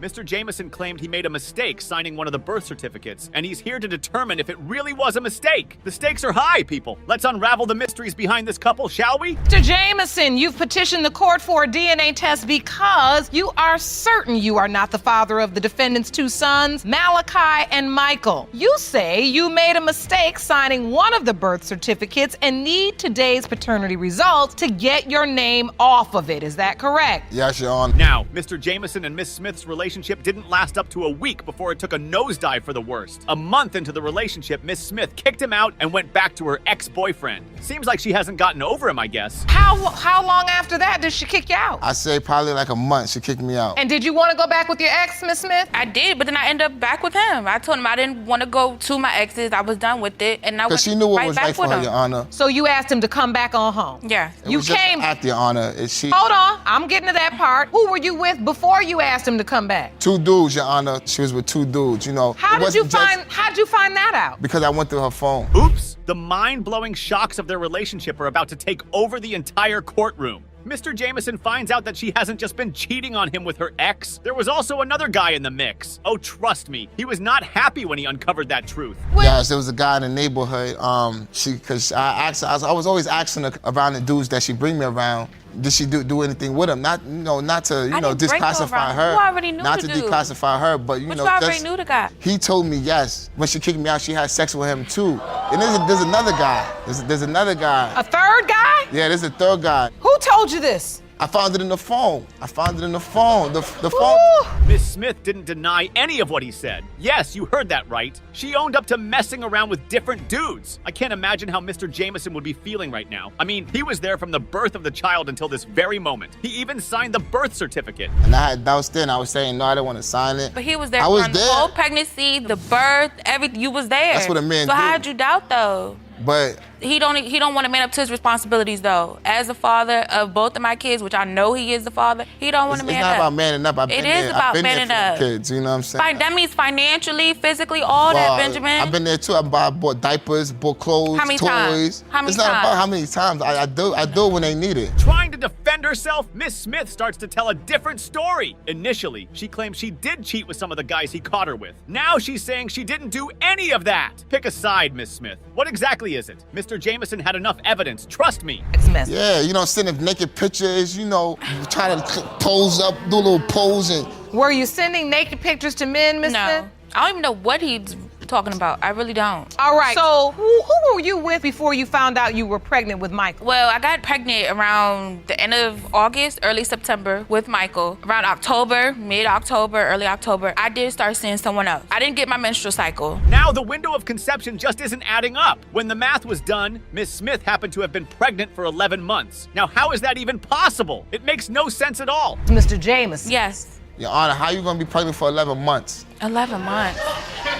That's a good question, Mr. Jameson. You submitted a calendar to the court Yes, I did, Your Honor. that outlines why you believe you are not Michael's biological That's father. a fact. Right here, July 20th. Around that last week, that's the last time we had sex. The baby's due date was June 8th. June 8th. The baby came 2 months earlier. I also... 2 months to 2 weeks? 2 months. The baby was born April 16th. He was premature. Oh, he was filled with so much doubt and denial. He just wasn't ready to put up with any more lies that were jumping out of Miss Smith's mouth. He couldn't even remember the days when they slept with each other. Remember that day? I remember that day, Your Honor, but we wasn't intimate. So did you sign Michael's birth certificate? No, I did not. I'm not the dad. So what's your relationship with Michael and Malachi? Do you have a relationship with them? They're 2 and 3 months. I mean, do you? Well, yeah, I take care of them kids. I be there for them kids. I play with them, change their diapers, feed them. Whatever needs to be done, it just gets done. Do you feel connected to them? Hold your breath now, because the DNA test results were ready to be revealed. The tension was escalating, emotions running high, and the truth was about to hit like a plot twist. Who's the real baby daddy? Let's see. In the case of Jameson versus Smith, when it comes to 2-year-old Malachi Jameson, Mr. Jameson, you are the father. When it comes to 3-month-old Michael, Mr. Jameson, you are the father. Thank you. Thank you. Yeah. He had just one job to do in that courtroom. What was that? To prove he was the biological father of their 4-year-old daughter. But hold up, his ex-girlfriend had other plans he didn't know about. I hope you guys are ready for this baby daddy drama because it's going to leave you speechless. Trust me. Mr. Moore, you came to court today to prove you are the biological father of 4-year-old Aliana. You and your current girlfriend claim the defendant has played on your emotions for 4 years and has allowed another man to raise your little girl. You are desperate to put the defendant's doubt to rest so you can finally be in your daughter's life. Is that correct? Yes, Your Honor. Miss Scott, you say you are positive. It was written all over his face in expressions that he was frustrated by the way Miss Scott had treated him. He strongly believed he was the father of their daughter. But guess what? Miss Scott never allowed him to see their kid. Seen my child a day in my life. You've never seen her? A day in my life. But you're convinced she's your daughter. Yes, Your Honor. So why hasn't he seen her? If he feels that way, why hasn't he tried to see her? I've tried to see her, Your Honor. She blocked me all sources of contact. She even changed her number. I tried to reach out to her on social media. I couldn't even get through on that. So you have reached out? Yes, Your Honor. Through social media and tried her phone number, but there's always a plot twist in the mix, and Miss Scott's twist was about to be revealed. Apparently, she was cheating on Mr. Moore, and she didn't want him to think the kid was his. I, for one, feel he has a right to know. Were they not dating? Because she had sex with another guy at the time. Well, that's reason to doubt, right? Yes. Your Honor. but not denied. That's what you're saying. Yes, Your Honor. It still remains that you are a possibility. Yes, Your Honor. Okay. So now, what was the nature of your relationship, Miss Scott? We met on a dating site. He was kind of like an escape plan for something that I was going through. So An I wanted escape to. plan. Yeah. Escape plan. So Looks like Miss Too Good to Be True was no saint after all. When Miss Scott and Mr. Moore initially started their relationship, she never mentioned she had a boyfriend. Oh, she planned this well, all right? She has some real explaining to do. I was currently in a relationship when I met him originally. When you moved in with him? Right. So why would you do that? Because he was my escape plan. He was my dummy, basically. Well, all right. Well, I want you to be honest, but I think you might have just taken it too far. This was my first love, Your Honor. I cared about her. You did? Yes, sir. Skip to the baby revelation. Miss Scott finds out she's pregnant. You would think she would inform Mr. Moore about the baby, but that's not the case here. She tells her other man that they are expecting a baby, leaving Mr. Moore in the dark. Told Mr. Moore that we were gonna have a baby together. I never told him that. Your Honor, she called me and told me she was pregnant. She did? Yes, Your Honor. Never. And how far along was she when she called to tell you? She was a couple of weeks, about 3 to 4 weeks, she said. 3 to 4 weeks. And your response was? I might be the possible father because I was having sex with her unprotected multiple times. And at the time, she was messing with the other guy. But she kept telling me, oh, you're not the father, but I know I'm the father. Because he's not. We dive right into the debate about the time of conception. Things get so tricky that the judge has to get her calculator to do the math herself. It just seemed like Miss Scott wasn't truthful about the whole situation with the baby and her other boyfriend. When was Aliana born? April 25th. April 25th, hey? If I hit calculate, the window of conception is July 28th to August 3rd. And you claim you were in a relationship with Mr. Moore in July. We had sex, Your Honor, in July and August. Not from my remembrance. No, it happened in August. In Miss Scott's defense, she claimed she was already pregnant before she and Mr. Moore started their relationship. She even claimed the relationship was just a fling, and it didn't last for a long period of time. Trust me, the courtroom is a whole mess right now. There's so much doubt passing through the minds of everyone. So you're saying you were already pregnant from the other guy when you moved in with Mr. Moore? I was, but I didn't know. I didn't find out until September. Okay. But when I went and got the test done, and they told me how far along I was, and then that's when I figured out that at the time of me and Mr. Moore having sex together, I was already pregnant because I was 2 months pregnant. The tension was palpable, but no worries, because the moment of truth is here. Time to spill the beans on whether she was really his daughter or it was all a joke. All eyes were on the judge as she got ready to give the final verdict. Cue the mic drop. In the case of Moore versus Scott, when it comes to 4-year-old Aliana, Mr. Moore, you are the father.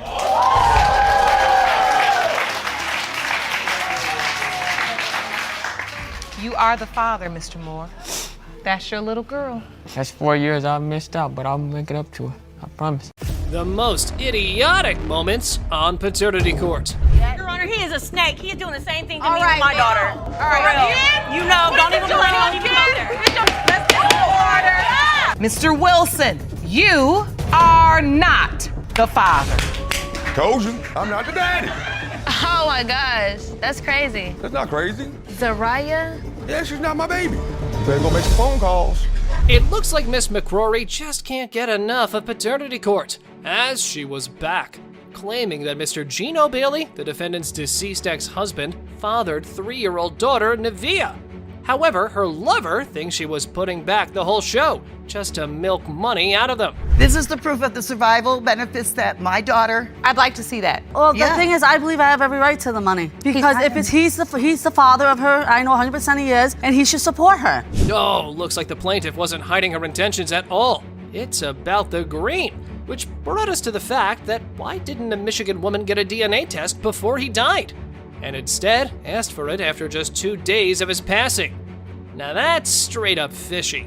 Ms. McCrory, why did you wait? I didn't wait. When I was with her father, Gino, he actually wanted to take a DNA test, but he wouldn't because of his current girlfriend he was with. She didn't want him involved. He's the father to my child because he's the only one I'm sleeping with. So she has a right to the benefits. He should support her. He can't support her if he's dead. Nonetheless, this trial was disconcerting for Miss Mento, as she wasn't able to make peace with the fact that her father may potentially have another child, and a new baby was just disturbing the 19 years of memories of her dad. I really don't care if she is my sister. I won't have nothing to do with it because I had 19 years and I want to remember my father the way he was, being his only little girl. Yes. When I spoke to my father, he told me that it wasn't his. He said there's no possibility, she looks nothing like him. And you chose to believe your father, that's what yes, you were I believe told. my father. Further, the defendant added to the trial that making a baby with Mr. Bailey wasn't as much of a piece of cake as he thought, because the guy had a serious medical condition that would lead to miscarriage if baby mama wasn't given some specific shots. We told her that he had a medical chromosome condition. You did not. And she sat right there and called us a liar, that it wasn't true.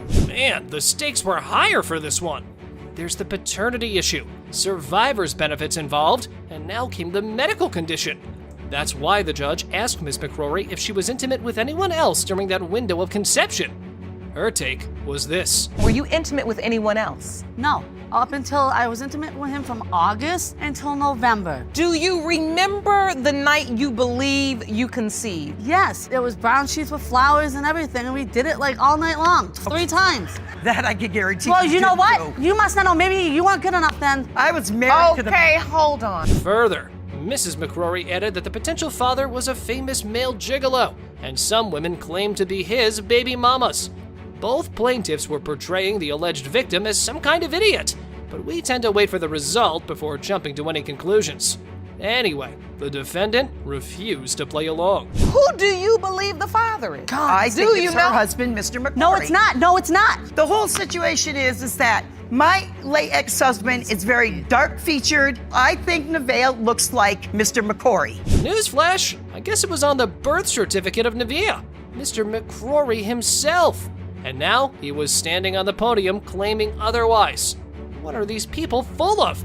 I want to see how they will explain this floozy. You're not his one and only. He said that. I don't want to be involved because my daughter's gonna be 18 and I don't have to pay child support, and I don't want to pay again. He had to pay child support till she was 21 years old. He said 18 to me. No, it was 21. Well, they vouched for that because the real one refused to step up.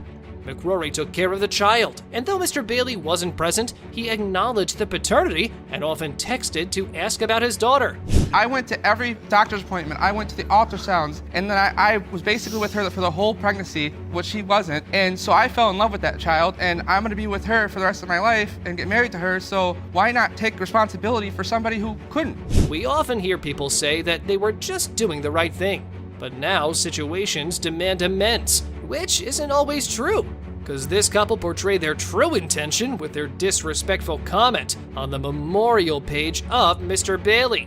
From the McCrorys, listen, you're not daddy's only little girl. Newsflash.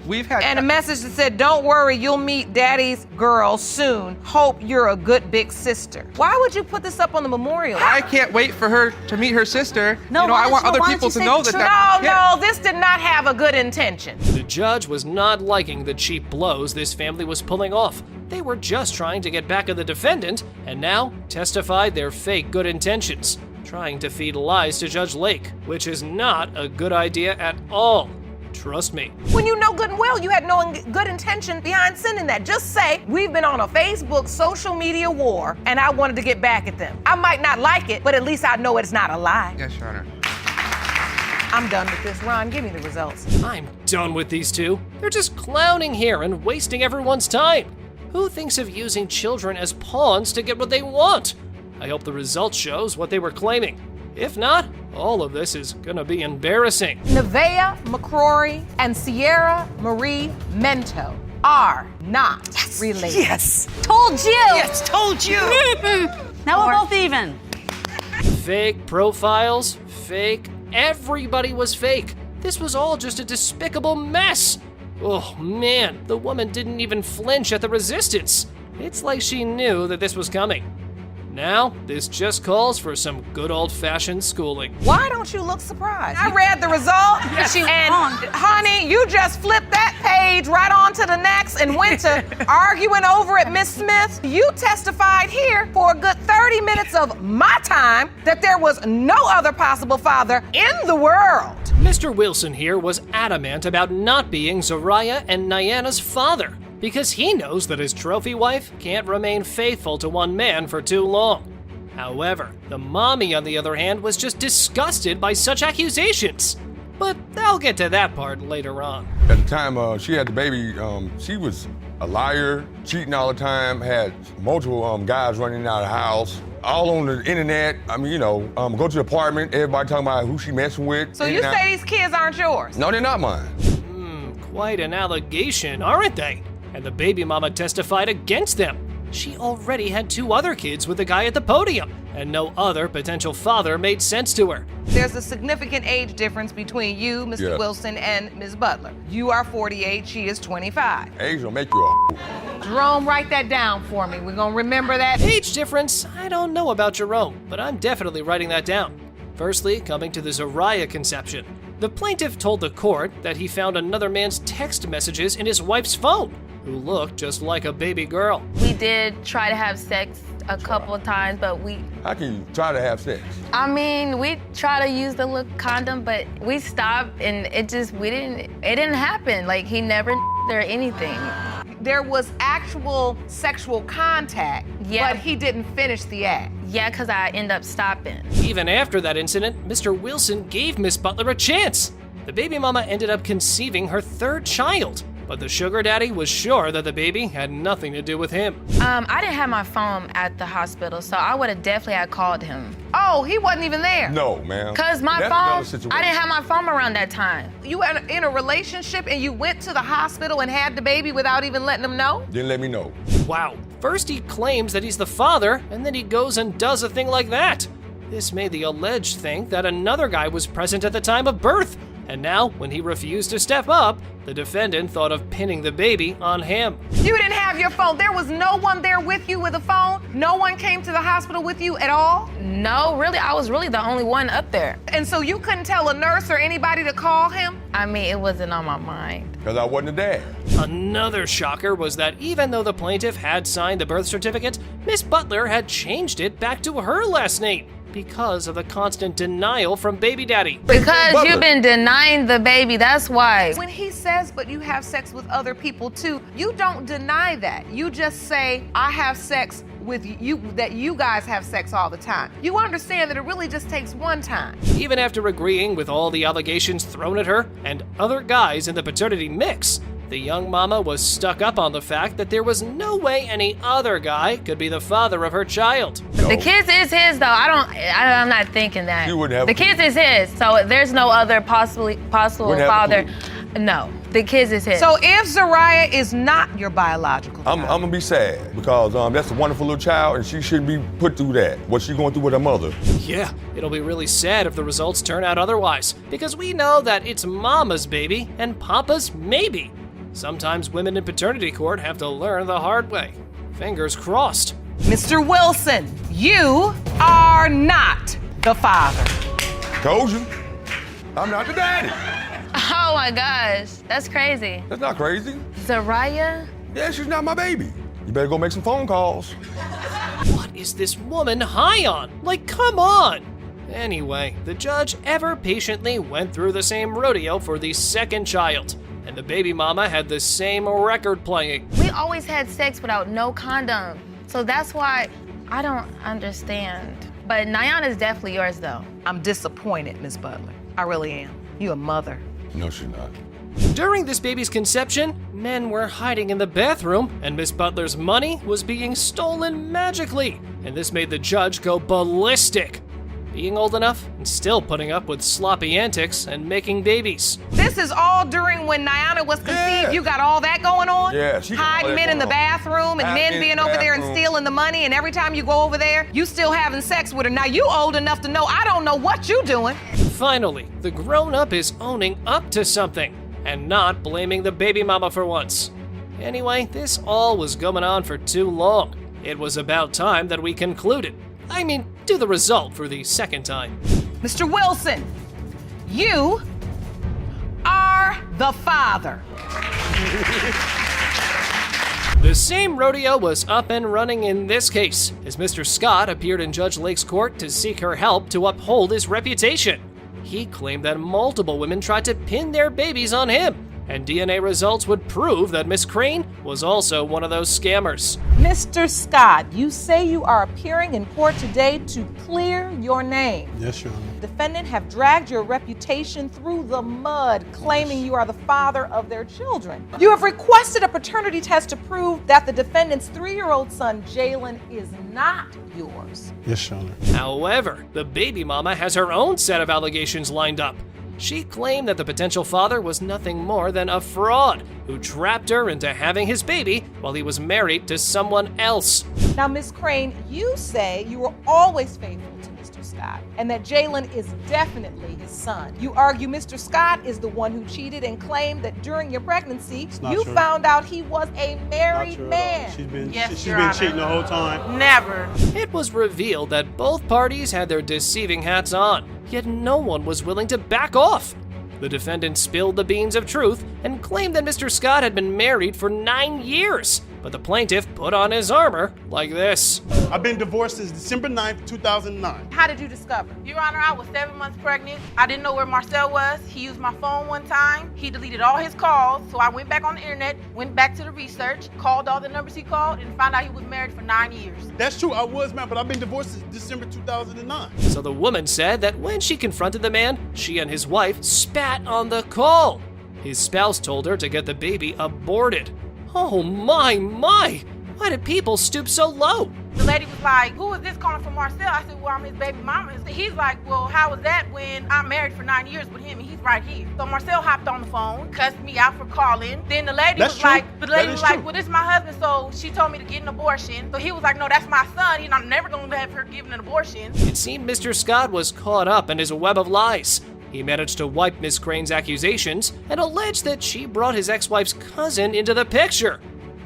His doubts were on point. When you want to talk about tattoos, what about the dude's name tattooed on your body? What that about you said it was your brother's. But then come to find it's another dude that's holding the baby. I don't know if she still has it, but what she just told me recently that she had it covered up. She has not one, not two, not three, but 3 dudes' name tattooed. No, Your Honor, I had one, and that was my ex-boyfriend for 5 years. Wow. First messing around, then dating his ex-wife's cousin. Up next, it slipped that mommy was the perpetrator behind all the doubts, as her sex life had been giving him the red flag like this. She sees my ex-wife. They said, that's what they told me, that she put the cover over the baby's head so nobody could see the baby. And they asked, is that Marcel's baby? She said, nah. And so she had to explain. No, Your Honor. She had to explain to the dude. Let me talk. The sister was telling me that wasn't his baby, so I covered my son up. Oh my! Miss Crane disclosed that the bombshell dropped on her at the clinic when she found out the man impregnated her and his ex-wife at the same time. But the dad did not let the mom play and started squabbling with her. Were you pregnant when you found out? Yeah, I was 7 months pregnant. And at the doctor's appointment, I seen his wife, and she was pregnant at the same time. I thought you were divorced in 2009. Yeah, but we were separated, though. We were separated. And then, We've Your been Honor, divorced, but we were separated. Wait a minute. Me and her wasn't you together. were divorced? During their back and forth bickering, it slipped that the defendant changed her mind and told Mr. Scott that he was not the father of her son and did not even put his name on the birth certificate. So, you know you can't unring that bell you rang before. My son's life in 3 years. Want to know why? Because of him. It's inconsistency. She won't let me be there. She knew this was my baby. If she knew this was my baby, she's 100% sure that how come you didn't put my name on the birth certificate? Your Honor, why he would doesn't I have put my his name last on the birth name? certificate? Why He's he been don't have married my for last 9 name? years. All my kids, I got 9 kids. I have 6 kids, and I take care of all my kids. Finally, Judge Lauren summoned witnesses to square things off. But instead, she entered shouting to her vocal cords in rage, like he was a bonehead to her. Uh-oh, seemed like Mr. Scott's gonna have some huge trouble. Your Honor, he is a snake. He is doing the same thing to All me right, with my now. daughter. All right, now. You know, don't even play, don't even go there. Let's get some order. Have a seat. Don't go there. This gotta be what you did, baby mama. All right. Hey, I take care of my kids. Thank you for Yeah, I bet. Listen. Oh, and that's for you. Let's get some order. However, it was evident that a new problem had been raised for the mister, and probably he would have to come back again, as Miss Calhoun claimed him as the father of her daughter as well, and was also demanding a DNA test. Oh, he's my daughter's father, too. My daughter's 4 months old. That's your 4 10 months kid, old. right? 4 months old. Hey, do the math, man. 10 kids. Our math. kids look just alike. I communicate with her It's good. There's no nothing. problem with her. But you just You can't know stay why off the I phone. got We're done with Let's this case. get some order. We're done with this case. Then Now, shut up. Nevertheless, it was clear that the witness's testimony flared up the situation as she brought another case for Judge Lauren Lake. and things went to and fro, swinging in between. So, it was time to pop up this paternity issue. Mr. Scott, you are the father. Told you! Thank you. You seem happy, Oh, yeah, I'm very happy. and I'm glad. Very happy. Can I apologize to her? I You apologize okay, to Miss you Crane? for my assumptions. I will be there for him. I promise you. We live 10 minutes away. You've never had sex with her. She's absolutely crazy. So you think she's just making this up? Yeah. No, I'm not. Yes. If you've never had sex, why are you here? We landed in a homeless shelter. And I was not known as Champ Press Curtis. I was known as Resident 1625, sleeping in a twin-sized bed with my son. Once and actually someone was there, that's when I felt like maybe he was the father because he was there playing the father role. How did you know that person was playing the daddy role if when you came, they left? We're back in the courtroom for the case of Webb v. Cole. Buckle up, folks, because this one is a wild ride. Mr. Webb is in the hot seat today as he denies being the father of Ms. Cole's 6-month-old daughter, Majestic. And get this, he claims they were never intimate. Can you believe it? Girlfriends say there's no chance whatsoever that you fathered the defendant's 6-month-old daughter, Majestic. You say your evidence will shock this courtroom. Is that correct? Yes, Your Honor. All right, Ms. Cole, you and your mother say you're 100% certain that Mr. Webb is your child's biological father and say the only reason he's denying your baby is to save his relationship with the woman he's been with for the past 3 years. Is that correct? Yes, Your Honor. But Ms. Cole and her mother are 100% certain that Mr. Webb is the biological father. They think he's just denying it to save his relationship with his girlfriend. Oh, the drama. And here comes Mr. Webb, standing in the courtroom with his confident swagger. He's ready to shock us all with his evidence that will prove he's not the father. You've never had sex with her. She's absolutely crazy. So you think she's just making this up? Yeah. No, I'm not. Yes. If you've never had sex, why are you here? I know for a fact the dates line up. And I know he stayed with me for 2 months. And he slept in my bed with me for 1 night. And we had sex. April 11th. That's when you believe you conceived your daughter? Yeah. Mr. Webb, this is strange. But wait, Ms. Cole is not backing down. She's standing her ground, saying they definitely had a night of passion that resulted in little Majestic. This is getting intense, folks. Oh, the judge is not holding back. She's grilling Mr. Webb, asking him how he can be so certain he's not the father. And he drops a bombshell. He claims they never, ever had sex. Can you believe it? Take me back to the night you believe you conceived. I can't exactly remember, but I know that it was a night that we was partying. Oh, yeah, right. He ain't like that. Your Honor, the worst that we've ever done is take a picture, and she was already in the bathroom. She had called me in there. When I walked in the bathroom, she said cheese and took a picture before I could even say anything. I didn't even want to take that picture. That's how crazy she is. She posts it on Facebook. Ms. Cole isn't having any of it.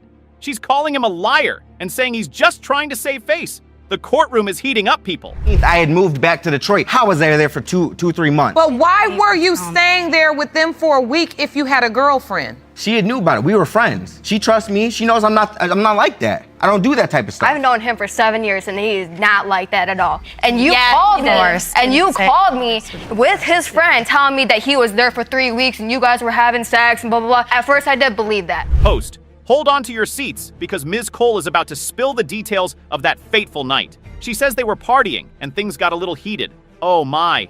But Mr. Webb is sticking to his story, saying he never slept with her and even had witnesses to back him up. This is turning into a he said, she said situation, folks. Due date matched to when we blanked. That's all I'm going by. After this is where I'm like, she's literally crazy. Because now I understand what she's saying. At the first text, I'm thinking, okay, she's hinting towards it. Now she's full blown out trying to say that we did stuff. So that's when I'm like, there's something wrong with her. Okay, this is the last one. This is how this ended. She had sent me an ultrasound saying that's a 3D photo. Tell me she don't look like you. Are you that crazy? Okay, folks, let's take a look at the evidence. Ms. Cole presents a calendar highlighting the night she believes she conceived Majestic. She's really trying to prove her case here. Specifics that you can share that would prove your case. I can tell you how big his winker is. It's pretty small. No, it's not. I could tell you plenty of times. It's about I've that known big. him for 7 years. It's about that big. Definitely not. And don't you dare! Without my father for 39 years. I want to know that my grandchild has a father. Pretty bad. It ain't me. Not having a dad. But Mr. Webb is not convinced. He pulls out his phone and shows the court a series of text messages. He claims they prove that Ms. Cole is just trying to pin this on him. The plot thickens. Oh, the tension is palpable. The judge is about to deliver the results. Will Mr. Webb be the father, or will Ms. Cole's claims be debunked? I can't handle the suspense. Webb, you are not her father. Oh! Yeah, you're crazy. You need to go to a mental hospital. Ms. Webb. There, get her there. Get her there. Mr. Webb, Ms. Reams, stop. All right, folks. Today we have Ms. Thompson accusing Mr. Smithby of abandoning her and their 2 children, forcing her to drop out of nursing school. She's seeking paternity tests and $2,000 in child-rearing expenses. Let's see what went down. And your children, forcing you to drop out of nursing school and leaving you to struggle as a single mother. Is that correct? Yes, Your Honor. You've come to court seeking paternity tests for both of your children, Legend and Radiance. Yes, Your Honor. Additionally, you are suing the defendant for child-rearing expenses in the amount of $2,000. Yes, Your Honor. Ms. Thompson is not holding back, y'all. She's here to fight for her kids and get the support she deserves. She claims Mr. Smithby was living with her, had a key to her house, and even had another baby with someone else while they were together. Woo, that's some messy business. I do what I can for the children, you know, food. So you say it wasn't a relationship? No, it wasn't. What was it for you? It's just a sexual relationship, basically. And so it was just sex, and that's enough to make 2 children. And the children are just gorgeous. Ooh-wee. So when you see your children, that affects you. What do you feel as a mom? I'm hurting. Not only for my kids, but for me, like, he's saying we was never together, but he was living with me in my home. But Mr. Smithby is denying it all. He says they were never really in a relationship, just a sexual relationship. Oh boy, here we go. He claims he did his part for the kids, but Ms. Thompson ain't buying it. She's tired of struggling and wants some help. Right, let's start with Legend. Legend is 2 years old. Yes, Your Honor. Take me back to the circumstances surrounding Legend's conception. We had sex, which was May of 2013, the 11th and the 12th. Both of those nights we had sex. And my son was supposed to conceive on May the 12th. So it's no doubt in my mind that Mr. Smithby isn't the father. Hold up, fam. Did Mr. Smithby just say he was a psychic pregnant reader? I can't even with this guy. But Ms. Thompson is not having it. She's got evidence, she's got receipts, and she's ready to prove he's the father. Let's see if she can back it up. She told me not to come around while she was pregnant. I couldn't see her while she was pregnant, so that's why I felt like Legend wasn't mine. Tell me specifically Like I would call and text, ask, can I see her? Do you need anything? He Can I knew come where I over? stayed at. His family members knew where I stayed at. He That's not also true. popped up to my house several times while I was pregnant with Legend. That's not true, Your Honor. I came over once and actually someone was there. That's when I felt like maybe he was the father because he was there playing the father role. All right, folks, we're getting into the nitty-gritty now. Ms. Thompson claims she had sex with Mr. Smithby on May 11th and 12th, and their son Legend was conceived on May 12th. She's pretty confident he's the father, but Mr. Smithby is not convinced. Let the DNA test drama begin. But I told him that I didn't want his help because I didn't look what's happening now. He's denying my kids. You were feeling like, look, if you don't want to be bothered, don't come around. Right. So you do admit that you were kind of pushing him away. Yes, because I didn't want to go through this. But you were interpreting that to mean that you must not be the father. Like, why would you try to hide all of this from me if I'm the father? I was not necessarily hiding Legend. He knew I was pregnant. That's not true. Oh, the tension is rising, guys. Mr. Smithby is pulling out the big guns, or should I say, the big shoulders. He's arguing that his family has broad shoulders, and little Legend doesn't match up. Wait, what? Broad shoulders? What is this, a paternity test or a bodybuilding competition? Miss Bay, she says you won't be faithful to her, you won't be with her, but you keep potentially making children with her. You having this ongoing sexual relationship where you're making children. Not necessarily, Your Honor. That ongoing sexual relationship been stopped a while back ago, you know, and I just try to play the best role I can in their life, but I can't deal with somebody that wants to be drama in my life. The bottom line is, at first you were interested in having a relationship with her. But hold on, Ms. Thompson ain't backing down. She's got her own evidence. She's pointing out the ears, the eyes, the nose, and the skin complexion. She's like a detective on a mission, y'all. Let's see if the DNA results can solve this mystery. So, when I went to the doctor, they confirmed that I was pregnant. When I came back and told him, he said, I already knew that. I told you I was pregnant. Exactly. So I guess I'm just a psychic pregnant reader. Come on. Well, I don't know. So you didn't say any of these things? I didn't say any I'm of just them. living in my own world. Got to be a dream or something. That could have been reality. Okay, so when you say you weren't intimate too often. It's time, people. The DNA results are in, and the tension is palpable. Now it's time for the moment of truth for 17-month-old Radiance. Will Mr. Smithby continue his astonishing denial streak, or will he have to take responsibility for one or both kids? Let's find out. Mr. Smithby, you are the father. I told you I saw the ears. She That's brought all I that gotta picture. say. No, really. These are your children. All right, folks, let's jump right into it. Our first case features Miss Curtis, who is desperate to prove that her ex-fiancé, Mr. Buckley, is the father of her 22-month-old son, Xavier. But hold on tight, because this case takes a wild turn. Miss Curtis, you say this court date is extremely important to you. You're here to prove to your ex-fiancé, Mr. Buckley, that he fathered your 22-month-old son, Xavier, because his denial has left you homeless and in need of help. Yes, Your Honor. Mr. Buckley, you say Miss Curtis is a cheater, and today the test will prove you are not the father. Is that correct? Yes, Your Honor. Miss Curtis claims that Mr. Buckley's denial has left her homeless and in need of help. Talk about a roller coaster of emotions. Miss Curtis breaks down in tears as she recounts how she ended up in a homeless shelter with her son. She explains that Mr. Buckley kicked her out of his apartment, leading them to their current dire situation. This is heart-wrenching, folks. No one should have to go through that. Take your time. I know it's difficult. With him being in and out of our life and kicking us, not only me, but his son out of his apartment, we landed in a homeless shelter. I did not. And I was not true, Your known Honor. as Champ Press Curtis.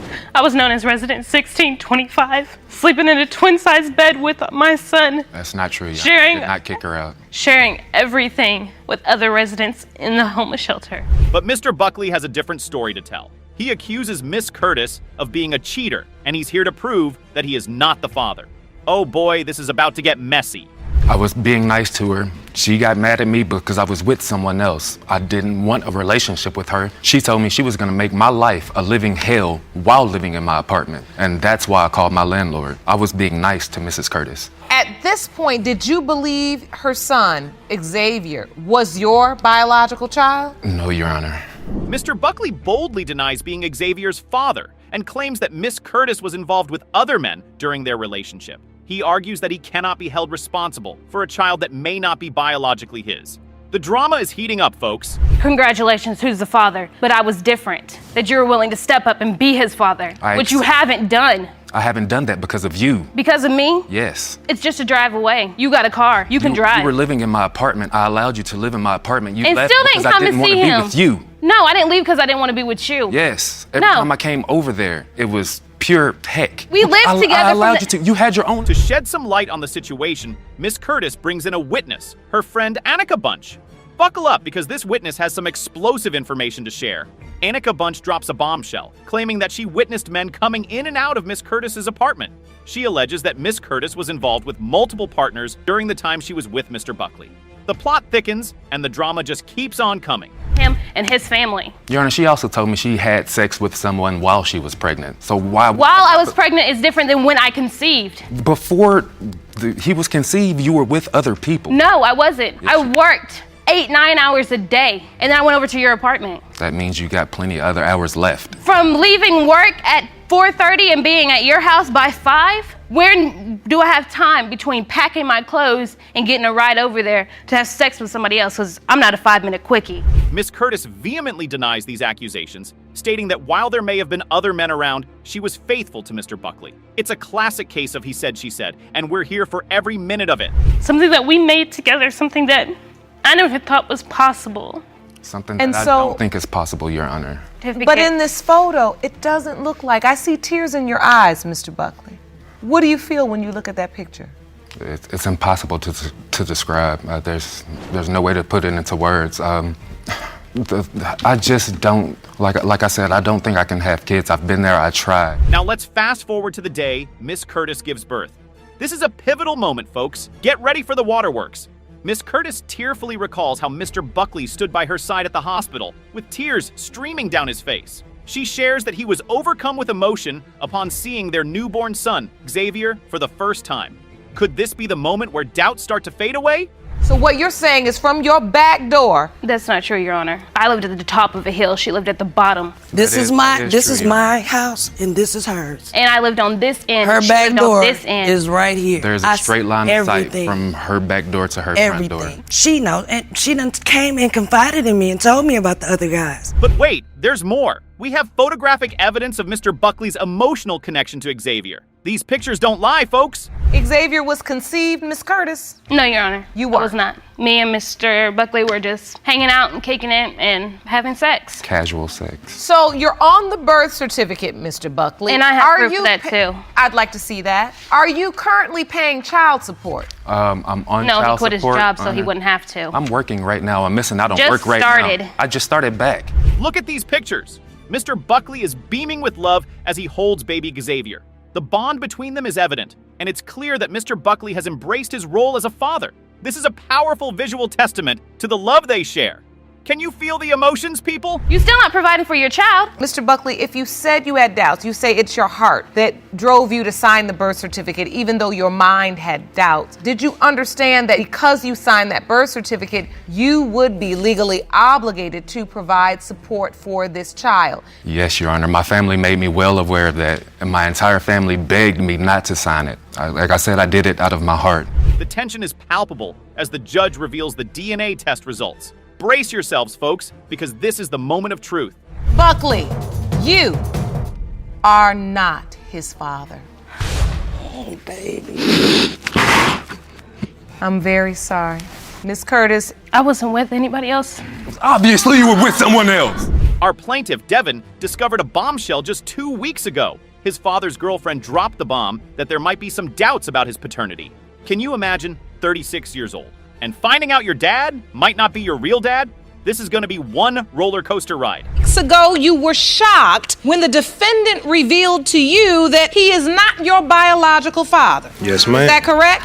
Yes, ma'am. You've petitioned the court for a DNA test to prove that he is, in fact, your father. Yes, ma'am. Defendant, Mr. Hines, you say you are currently behind more than $20,000 in child support, but claim to have evidence to prove you've always known the truth. But hold on tight, folks, because the drama doesn't stop there. Devin's dad, William, denies being his biological father and claims that Devin's mother cheated on him. Oh boy, here we go. The accusations are flying left and right, and tensions are running high in the courtroom. You're 36 years old, ma'am. and 2 weeks ago. 2 weeks ago. And I'm looking like, huh? Like, you know, so I kind of just blew it off, you know, like, okay, because we, you know, went on about the conversation or whatever. I didn't think too much of it. It wasn't like, oh, well, you know, this, and this, and went on with it. It kind of just died off. But upon leaving, he said, you know, I want to talk to you. So I said, you know, let's talk.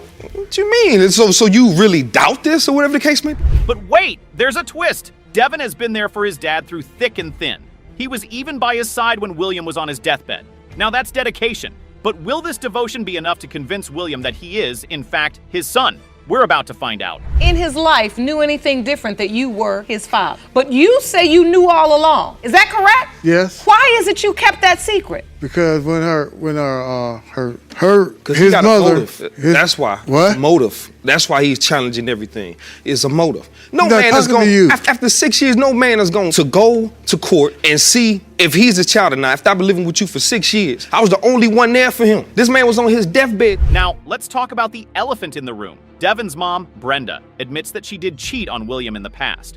Ooh, the plot thickens. But did her infidelity lead to Devin's doubts about his paternity?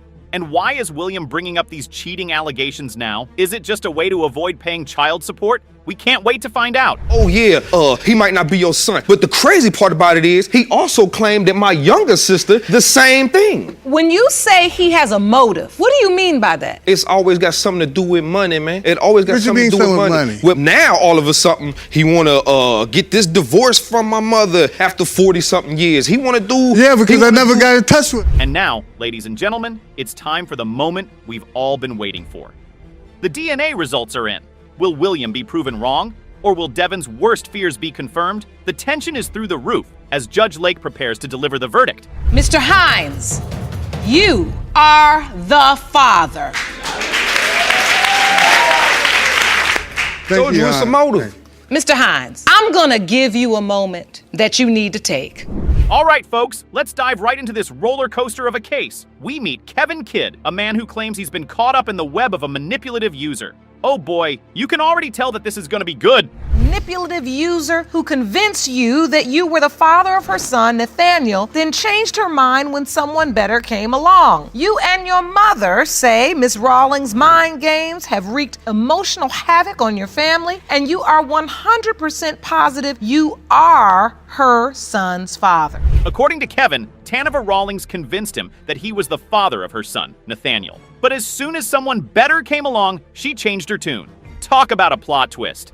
Well, Your Honor, when this first started off, she came to me and told me that he was mine. She was sending me letters when I was gone. And so you were away when she found out she was pregnant? I was away about a month after. I went away a month after she found out she was pregnant. Okay. And did you tell him it was his child, Miss Rawlings? No, Your Honor. When Tanova, on the other hand, insists that Kevin is fully aware he's not the father. She even drops a bombshell, claiming that Kevin told her he couldn't have children due to some rare blood disease. Oh, the suspense. But as, everything progressed and everything started off, somehow another female came into the picture, and I went off and did my own thing and was dealing with him and another gentleman also around the time that I conceived my child. So what was your relationship with this man like? We were in a serious relationship, and I was actually at some point, once I left from being around Mr. Kidd, that I was actually staying with him. Now, this is where it gets really interesting. Tanova reveals that she was in a serious relationship with another guy around the same time she conceived Nathaniel. Oh, the tangled webs we weave. And at that time, were you aware that your son was in a relationship with Miss Rawlings? No. We've never been in a relationship. So it wasn't just a sexual relationship? No, ma'am. We were she just needed somewhere to stay. So I was just looking out for her, and it just became a sexual encounter. It was an encounter? More than one, but... So that's what we call a sexual relationship. But hold on, folks. It's not just Tanova and Kevin going at it. We have Kevin's mother, Tammy Jenkins, in the mix too. She is convinced Nathaniel is her grandson and even has pictures to prove it. Let's take a look at those, shall we? You say you know Mr. Kidd is not your child's biological father. Yes, ma'am. It's a manipulation tactic. It was, as long as you were giving her what she wanted and needed at the time, it was okay. I've never one time been told I wasn't the grandmother. She did not ever say that she doubted full-heartedly that Kevin was the father. She said it's a possibility between this one guy and my son. And as I sent her pictures, she's like, yes, I believe it's Kevin's. Wow, would you look at that? The resemblance between Kevin and Nathaniel is uncanny. Those lips are definitely a family trait. Because of the fact that I had got a job that was paying $10 an hour, and I didn't have anybody to watch him. And at the same time trying to figure out who's going to watch my child, and me not knowing how I'm going to be able to feed my child, how he's going to take his bath. I chose it to where that since she was there, that my child at that specific time, you did not have a job yet. You had already lost a job 2 days before that. You gave let me read this letter. You wrote, I, Taneva. Tammy Jenkins is not backing down. She's determined to be a part of Nathaniel's life, regardless of the outcome. Now that's what I call a dedicated grandma. And get everything situated, so I couldn't set up somebody to watch my child. So I understand. Listen, Miss Rawlings, I can see you are a young woman. I can see you're a young girl. I understand that you got yourself in a situation, you were in a situation where you didn't know who your child's father was, and you were trying to do, I sincerely believe, what was best for your child. You basically, in that moment, trying to get your child to a safe place. As the tension rises, we bring in the expert, Dr. Jamila Gator. She's here to shed some light on Kevin's medical condition, which supposedly made him unable to father a child. What a twist. All right. Well, the court wanted to get down to the bottom of this particular situation because we were very concerned about this information and wanted to be accurate in our assessment of it. So we've called upon one of our experts, Dr. Jamila Gator. Jerome, will you please escort Dr. Gator into the courtroom? Yes. I'd like to ask her a couple questions. Hey, doctor. Can I have you go up to this witness stand? Dr. Gator drops the bombshell that Kevin's condition doesn't actually prevent him from having children. It was all just a misunderstanding. The plot thickens. But that really doesn't have anything to do with the ability to father a child. Okay. He had a separate issue, which was a childhood infection. And so there are various childhood infections, from mumps to repeated urinary tract infections to STIs like gonorrhea and chlamydia. Those can cause inflammation in the testicles, which then causes scarring and makes it difficult for you to emit sperm. With all the evidence and testimonies laid out, it's time for the moment of truth. Will Kevin be revealed as Nathaniel's biological father? Will Tammy get to be the doting Grammy she so desperately wants to be? The DNA results are in, and we're about to find out. Mr. Kidd, you are the father.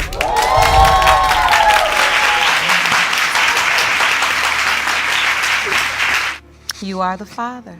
So you admitted to your husband that you had slept with your ex in your house? Yeah. And you don't have no shame in it, huh? But I slept with him after his ex called me telling me that they were having an affair too. When was the last time you two were intimate? It's been a while. Last night. No, Your Honor, we was at separate hotels, no, Your Honor, that's not true. And you made your way to my hotel. That is not true, Right. Your Honor. I thought it was our understanding that you believe Mr. Taylor was the father. Your Honor, I don't know which one is the father, because I had sex with both of them.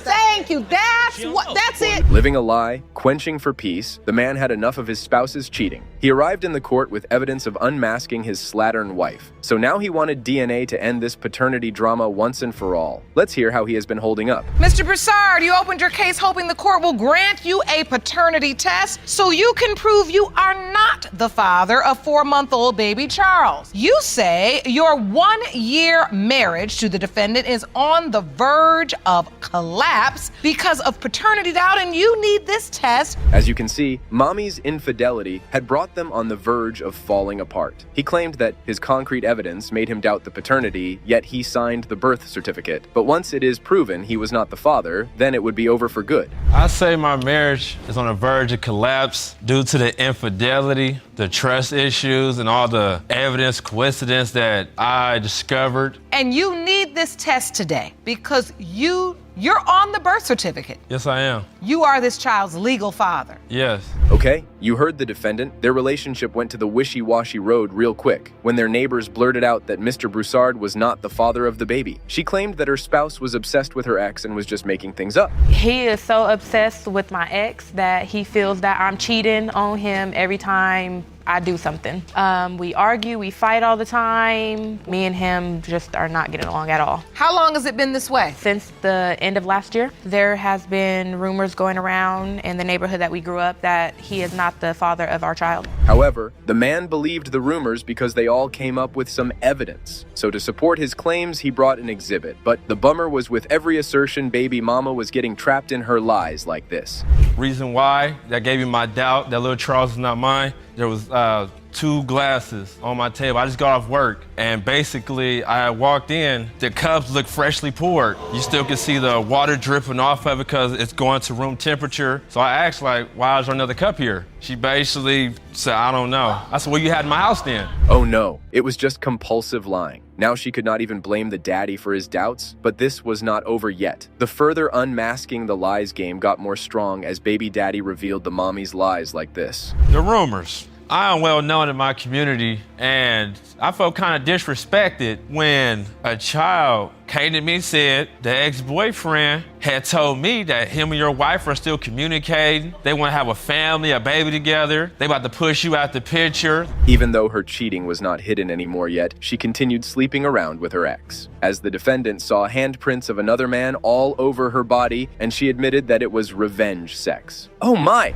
I was away. And once I returned home, I seen Helen in the shower, and she had like handprints on her thighs, her buttocks, and I just looked at her. Handprints, like you could see handprints. Like he was slapping her lower half. So basically, she stepped out the shower. She told me like I slept with him. Oof. This woman got some nerve. Instead of being ashamed of her wrongdoings and lies, she was defending herself. Anyways, Judge Lake heard enough of their testimony, so she determined that DNA was vehement in this paternity conflict. So let's get those results and see if they ended up on good terms or not. Mr. Broussard, you are the father. How does it feel to hear that?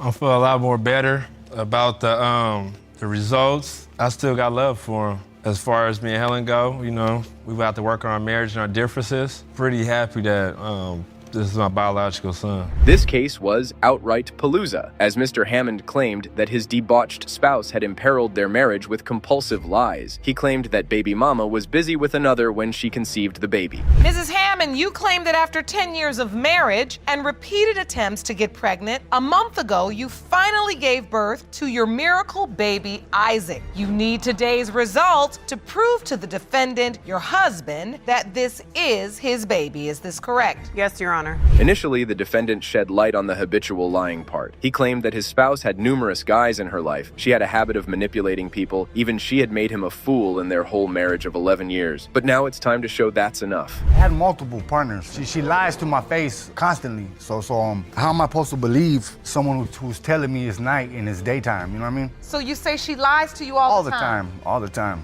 She had me in a snowsuit in the middle of summer. So I want to understand this. I mean, you've been together 11 years. It turned out that Mrs. Hammond's promiscuity was at the peak that even her lovers gave the red flag to the defendant and dropped him a video of them banging his wife. But Mommy tried to wipe it like this. Numerous people that have told me they've been with my wife. What did they tell you? What happened? I've seen a video of my wife giving oral to another man. That is such a lie. There is no video, Your Honor. There is no video. But was there a man and was there oral sex? In all honesty, there has been cheating on both sides. My husband cheated on me first. I took it the wrong way. So to prove his claims, the potential daddy brought evidence, which alleged that Mr. Hammond caught his wife texting another, which raged him, and he ended up posting something on Facebook. Ooh! That should not be posted on social media. Conversations with my wife and another man that should not be spoken. And she's in the same place as this man is, you know what I mean? And you posted these to your social media. Correct. You said, how does your wife of 11 years text people she's cheated on her husband with messages like this? However, the plaintiff was consistently lying. She contended that there was nothing true in those text messages because it was one of her friends. But this time, Jude Lake jumped, cut her chase off, and did not let her nincompoop her like this. I mean, I know what I have and what I haven't done. You saw this man?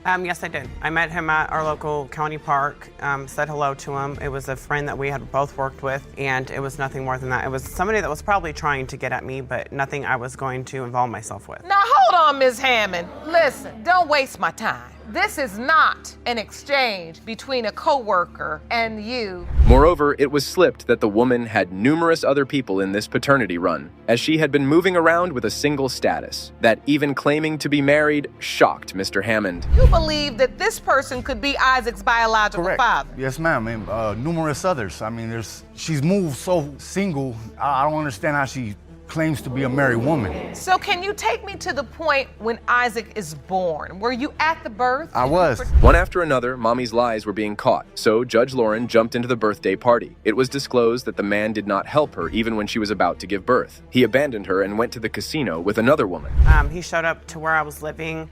I said, okay, are you gonna bring me to the hospital? He said, no, drive yourself. He left me at my house. He left and went to the casino with another woman. Mind you, after my water broke, I had to drive myself to the hospital. He didn't show back up to the hospital until 20 minutes before I gave birth. But the husband denied the claims and stated there were no other women with him because he went to gamble only. This weird part triggered Judge Lake, so she reacted like this. But why were you at the casino gambling if your wife's giving birth to the baby you prayed for? Right. I can't have an answer for that one because I don't know. What kind of craziness is this? Right. Now that's one we've never heard, Jerome. I haven't heard that one. My water broke. Great, I'll be at the casino. Right. Apparently, Mommy was trollop, and her unfaithfulness had made things go south. Still, the potential dad claimed that his spouse cheated on him with multiple men, even if it could be 13, 16, or more, because Mama lied and swindled a lot. Mrs. Hammond, how many times have you cheated? I've been with 3 other people. I know at least 6 that she's been with, so there's no reason to fake the funk. He believes that's I believe you've been with more than 6. I believe you've been with 13. But then again, 16. Why are you saying these numbers? Because she would tell me anything. Even though Miss Hammond's cheating had left her marriage at a vulnerable point, the only way to determine the truth about the baby was to uncover the secret DNA envelope was holding. So let's get those results. Mr. Hammond, you are the father. God answers prayers. Yes, ma'am. My Full word. speed. I'll give you my word. I know you've been on the slow speed because you didn't know if it was your child. You've been crawling. What would you do if you see a girl wearing tight pants? Would you slide into her bed by selling dreams of wedding bells as the man did in this case? Mr. Wiggins rolled up in the court seeking Judge Lake's help to get back his family. Let's hear what brought him into this mess. Mr. Wiggins, you are here in court to prove that you are not the father of Miss Davis's child, Aubrey Wiggins, and say today's results will change your life. Is that correct? Yes, Your Honor. Ms. Davis, you claim that Mr. Wiggins knows he's the father of your child and is trying to deny her because he already has 3 children and doesn't want to step up and be a father. Is that correct? Yes, Your Honor. Wow. A brief separation gave him the pass of sleeping with another woman. It turned out that in no time he was up to jiggery-pokery with Miss Davis. Yet he wanted to free himself from accusations of being a father to a baby girl because his family was at stake. We was never together. Almost 2.5 years? Yes, sir. Yes, I was ma'am. married, Your Honor. I mean, Yeah, married, but it just, it kind of went longer than it should have. But your hope is that if you can prove that Aubrey is not your biological child, that you can convince your ex-wife, the woman, I guess she left because of this situation? Yes, ma'am. Further, the defendant claimed that they were in a committed relationship for 2 years, and the man admitted to manipulating and lying to this young lady for his gain, yet blaming her was the reason he lost track of his family. Oh my. What type of man is he? I knew I was in a relationship. You did? 2.5 We years were we not. was together. I was telling her what I felt I needed to tell her to ultimately get what I wanted. Obviously, in a short period You might have gotten more than you bargained for, right? He did. He did. A child. And so why did you think you were in a relationship, Ms. Davis? He stated that multiple times. Was he telling you there was going to be a future? Yes. The next Judge Lake hopped into the pregnancy. It slipped out that Mr. Wiggins' mistress wanted his wife out of his life because she expected to have her whole life with him. So, put on his deception hat and duped baby mama like this. And then I asked her to let me tell my wife. And of course, because she wanted my wife out of the picture, because she did want more. You're right. I wanted more because that's what you presented. And I was good to her. I mean, because ultimately I was trying to get something out of her. So I did what I had to do. I felt I needed to do. Like 2.5 years, how we're not together. However, he asserted that Miss Davis approached his wife on Facebook and disrupted his married life. Oh man, are you out of your mind? I mean, he has no control over his desires and yet inoculated the defendant for the havoc? That just makes no sense. Miss Davis told her that she was pregnant and that she wasn't going anywhere. She inboxed her on Facebook, which Right. caused a lot of havoc in my life. You wasn't gonna be a man. Did it cause the havoc or did you cause the havoc? He did, right. Okay, so the next chronicles of Wiggins started. He claimed that the mommy had been busy with another man at the time she conceived the baby because he sent some text messages on her phone. So that's why he was denying paternity. We got into a bit of an altercation. I don't remember the exact details. And my family member seen her be picked up by another guy. That was my cousin. That I she wasn't claims guilty. to be her cousin. However, it's a coincidence that while we were at the hotel, she happened to be taking a shower, and I think I was using her tablet for something, maybe scrolling on Facebook. To prove his sham show right, the alleged father brought an exhibit to the court. He alleged that Miss Davis had fabricated his name on the birth certificate, but how she forged his name was quite interesting. Dude. But the baby's mom caught wiped off all his lies like this. No Einstein or anything, but I'm educated enough to know my own birth date. This is the birth certificate. Apparently she knew my name. This is the birth date that's listed on Aubrey's birth certificate. My birthday is November the 9th, 1990. The one this you wrote. says 11/11/1990. And I you didn't wrote write it. anything. And also in the state of Florida, because I was married, I wasn't just supposed to go on her birth certificate. Till now, it was apparent Mr. Wiggin was a compulsive liar who was putting on sham allegations about baby mama, and he was clowning just to defend himself. Further, it came out that they were still sleeping together, and it ticked Judge Lake, so she articulated the reality like this. Before I get to these results, are you all still involved? No, we're not, Your Honor. No, we're not, Your Honor.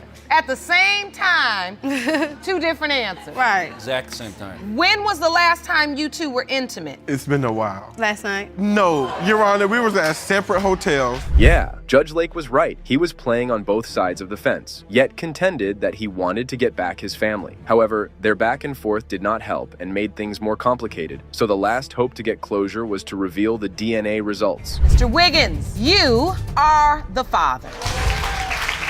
Miss Davis, what are you feeling? I've been going through this for a long time, like between him and his wife, like. It's his child. Right. You are the father. You have the clarity you need. I'm gonna take care of my child. Good. That's all I ask. But you also have to deal with this thing you all have. Yes, ma'am. Never let anyone take your absence for granted, or it may trap you in the paternity muddle. Mr. Talon addressed Ms. Jackson in front of Judge Lauren to settle down the heated mess. He claimed that the defendant had made him a buffoon as she was pregnant with someone else's baby, and he was unaware till 9 months. Mr. Taylor, you say your fiancée, Ms. Jackson, dropped a bombshell on you when she was 9 months pregnant and told you that you may not be her child's father. Yes, Your Honor. She later changed her mind and said you are Raymond's father. Yes, Your Honor. And while you're hoping he's yours, you're here today to prove that Raymond is not your biological child. No. The trial began with the deceiving saga. It turned out that the plaintiff turned on ghost mode, abandoned his family, and went to another city to pursue his career. Mommy claimed that she buzzed him on the phone, but he turned his back on her. Duh! Then why play the victim card? And I met Mr. Green in a shelter, and we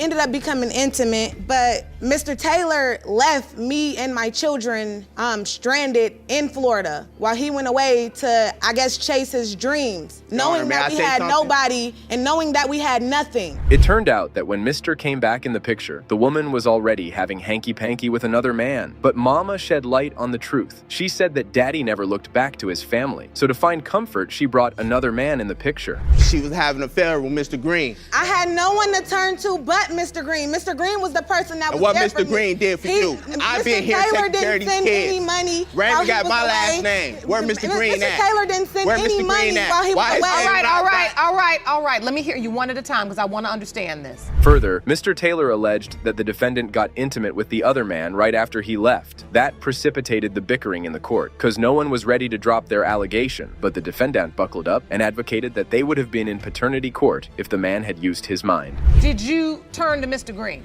A few weeks. 3 days later, she was pregnant by October 12th. I left September 14th. That was less than a month. No, That's a lie. I didn't do it right away. Ooh, I'm so mad. If he would have never left us there in the first place, this whole situation could have been avoided. The next plaintiff stated the facts that intervened in his doubts about the baby boy. It slipped out that he was unaware that his girlfriend had conceived another man's child until an anonymous person hit him up and dropped the bomb of, "You are not the father." Well, a guy that was on Facebook, he inboxed me, basically telling me that LaJoy was pregnant by Mr. Green. So that was my first time even hearing about it. I confronted her. Now, have you talked to her? You've been talking to her on the phone? Yes. And she's never mentioned I'm pregnant? No, but I confronted her about it. However, Mr. Taylor disclosed that he has caught baby mama texting the other man. He told that she tried to settle with Mr. Green, but he denied the baby, so the mommy decided to make him adult and pin her child on him like this. While I was gone and she was pregnant, she was trying to get Ryan the whole time to be with her. Be with me. I wonder, can I name the baby after you? I put this on my daughter, man. She had a Magic Jack app on her phone. When you on Wi-Fi, you could text people. She was texting him. She was asking, can I name the baby after you? Who is she texting? Mr. Green. For better understanding and to create some sense, Judge Lake summoned Mr. Green to the podium and asked about the particular situation. He said that things were not in good circumstances when he started messing with Ms. Jackson, so he asked her to move in with him.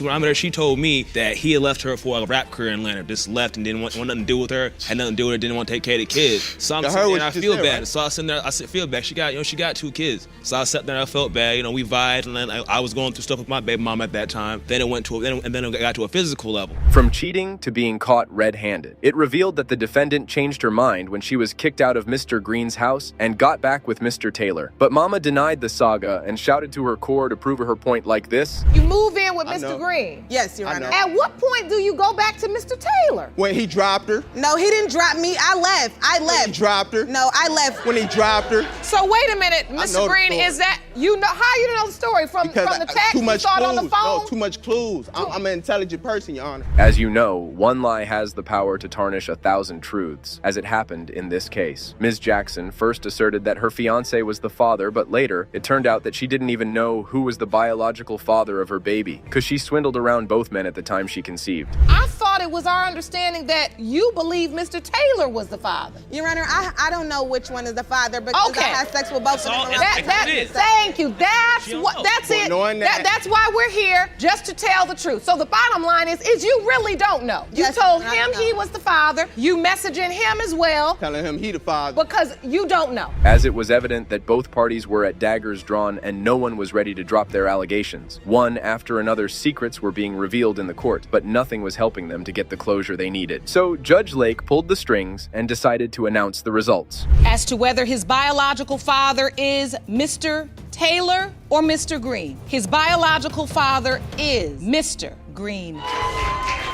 If that's mine, that's good. And I respect being there. I was about to say, you got a good child though. So where do we go from here? Ms. Jackson, I know you were hoping that the result would be different today because you wanted to save your family. Mr. Williams' life had been stuck in paying and dodging child support, and by now he had enough of this lifestyle, so he wanted to end this once and for all. He claimed that he was not the biological father of 22-year-old girl Clarissa. Yet Miss Smith tricked him into this paternity run. Mr. Williams, you have brought Ms. Annette Smith to court today claiming she scammed you into paying child support on her 22-year-old daughter Clarissa. You say you use condoms at all times, so you cannot be Clarissa's father. Yes, Your Honor. You plan to prove your case today and return to court in your home state to dispute the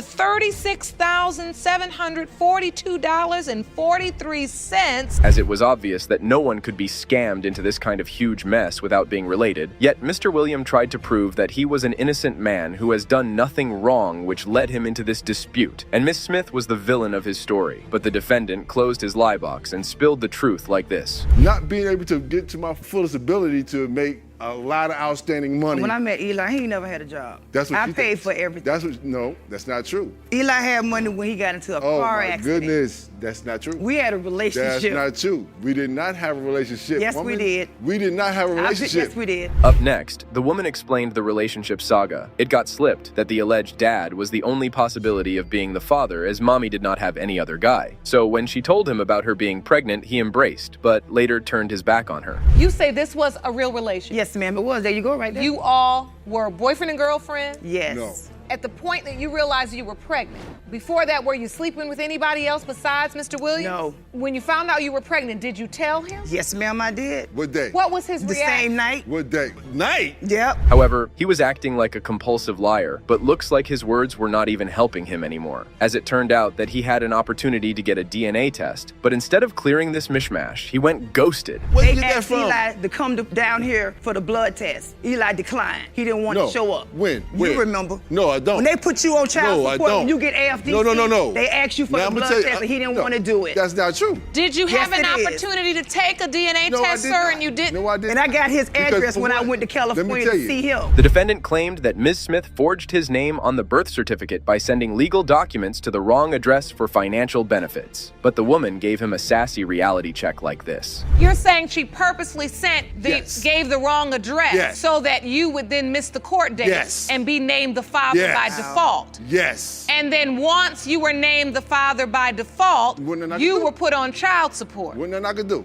Nothing I could do.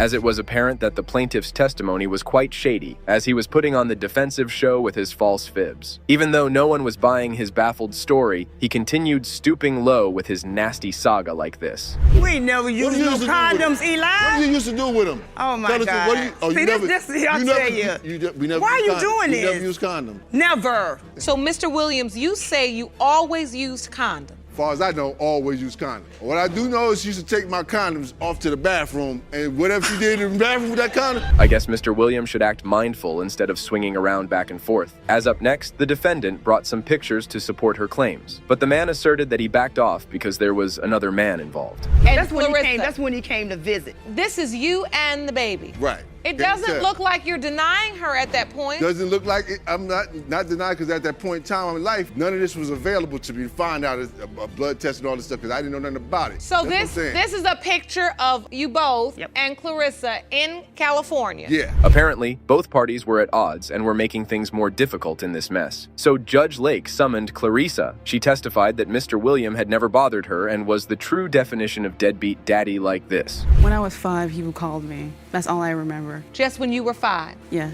But since then, you don't remember anything. No. You have not seen him. No. No birthdays. No. Father's Day. No. Holiday. No. Nothing. No. By the time that was probably happening, probably when that child support started hitting me. Nevertheless, the young girl told the court that his alleged dad had missed out on so many things and she wanted to have a father figure and fatherly bond in her life. But he had never thought of being there for her in her 22 years of life.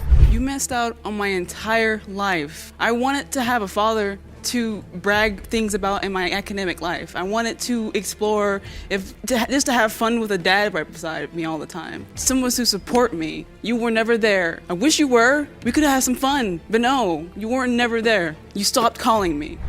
This silver woman had missed the foremost part of her life due to Mr. Williams' doubt and negligence of knowing the truth, as their back-and-forth squabble was not helping and the plaintiff's crazy acting was sparking more turmoil in this conflict. The only way to know about the truth was to reveal whatever DNA envelope was hiding. Mr. Williams, you are her father. I'm sorry. I'm sorry. Well, I'm so happy for you. Mr. Williams, how does it feel to finally know for sure? Feels better than not knowing. This was, in fact, your biological child all along.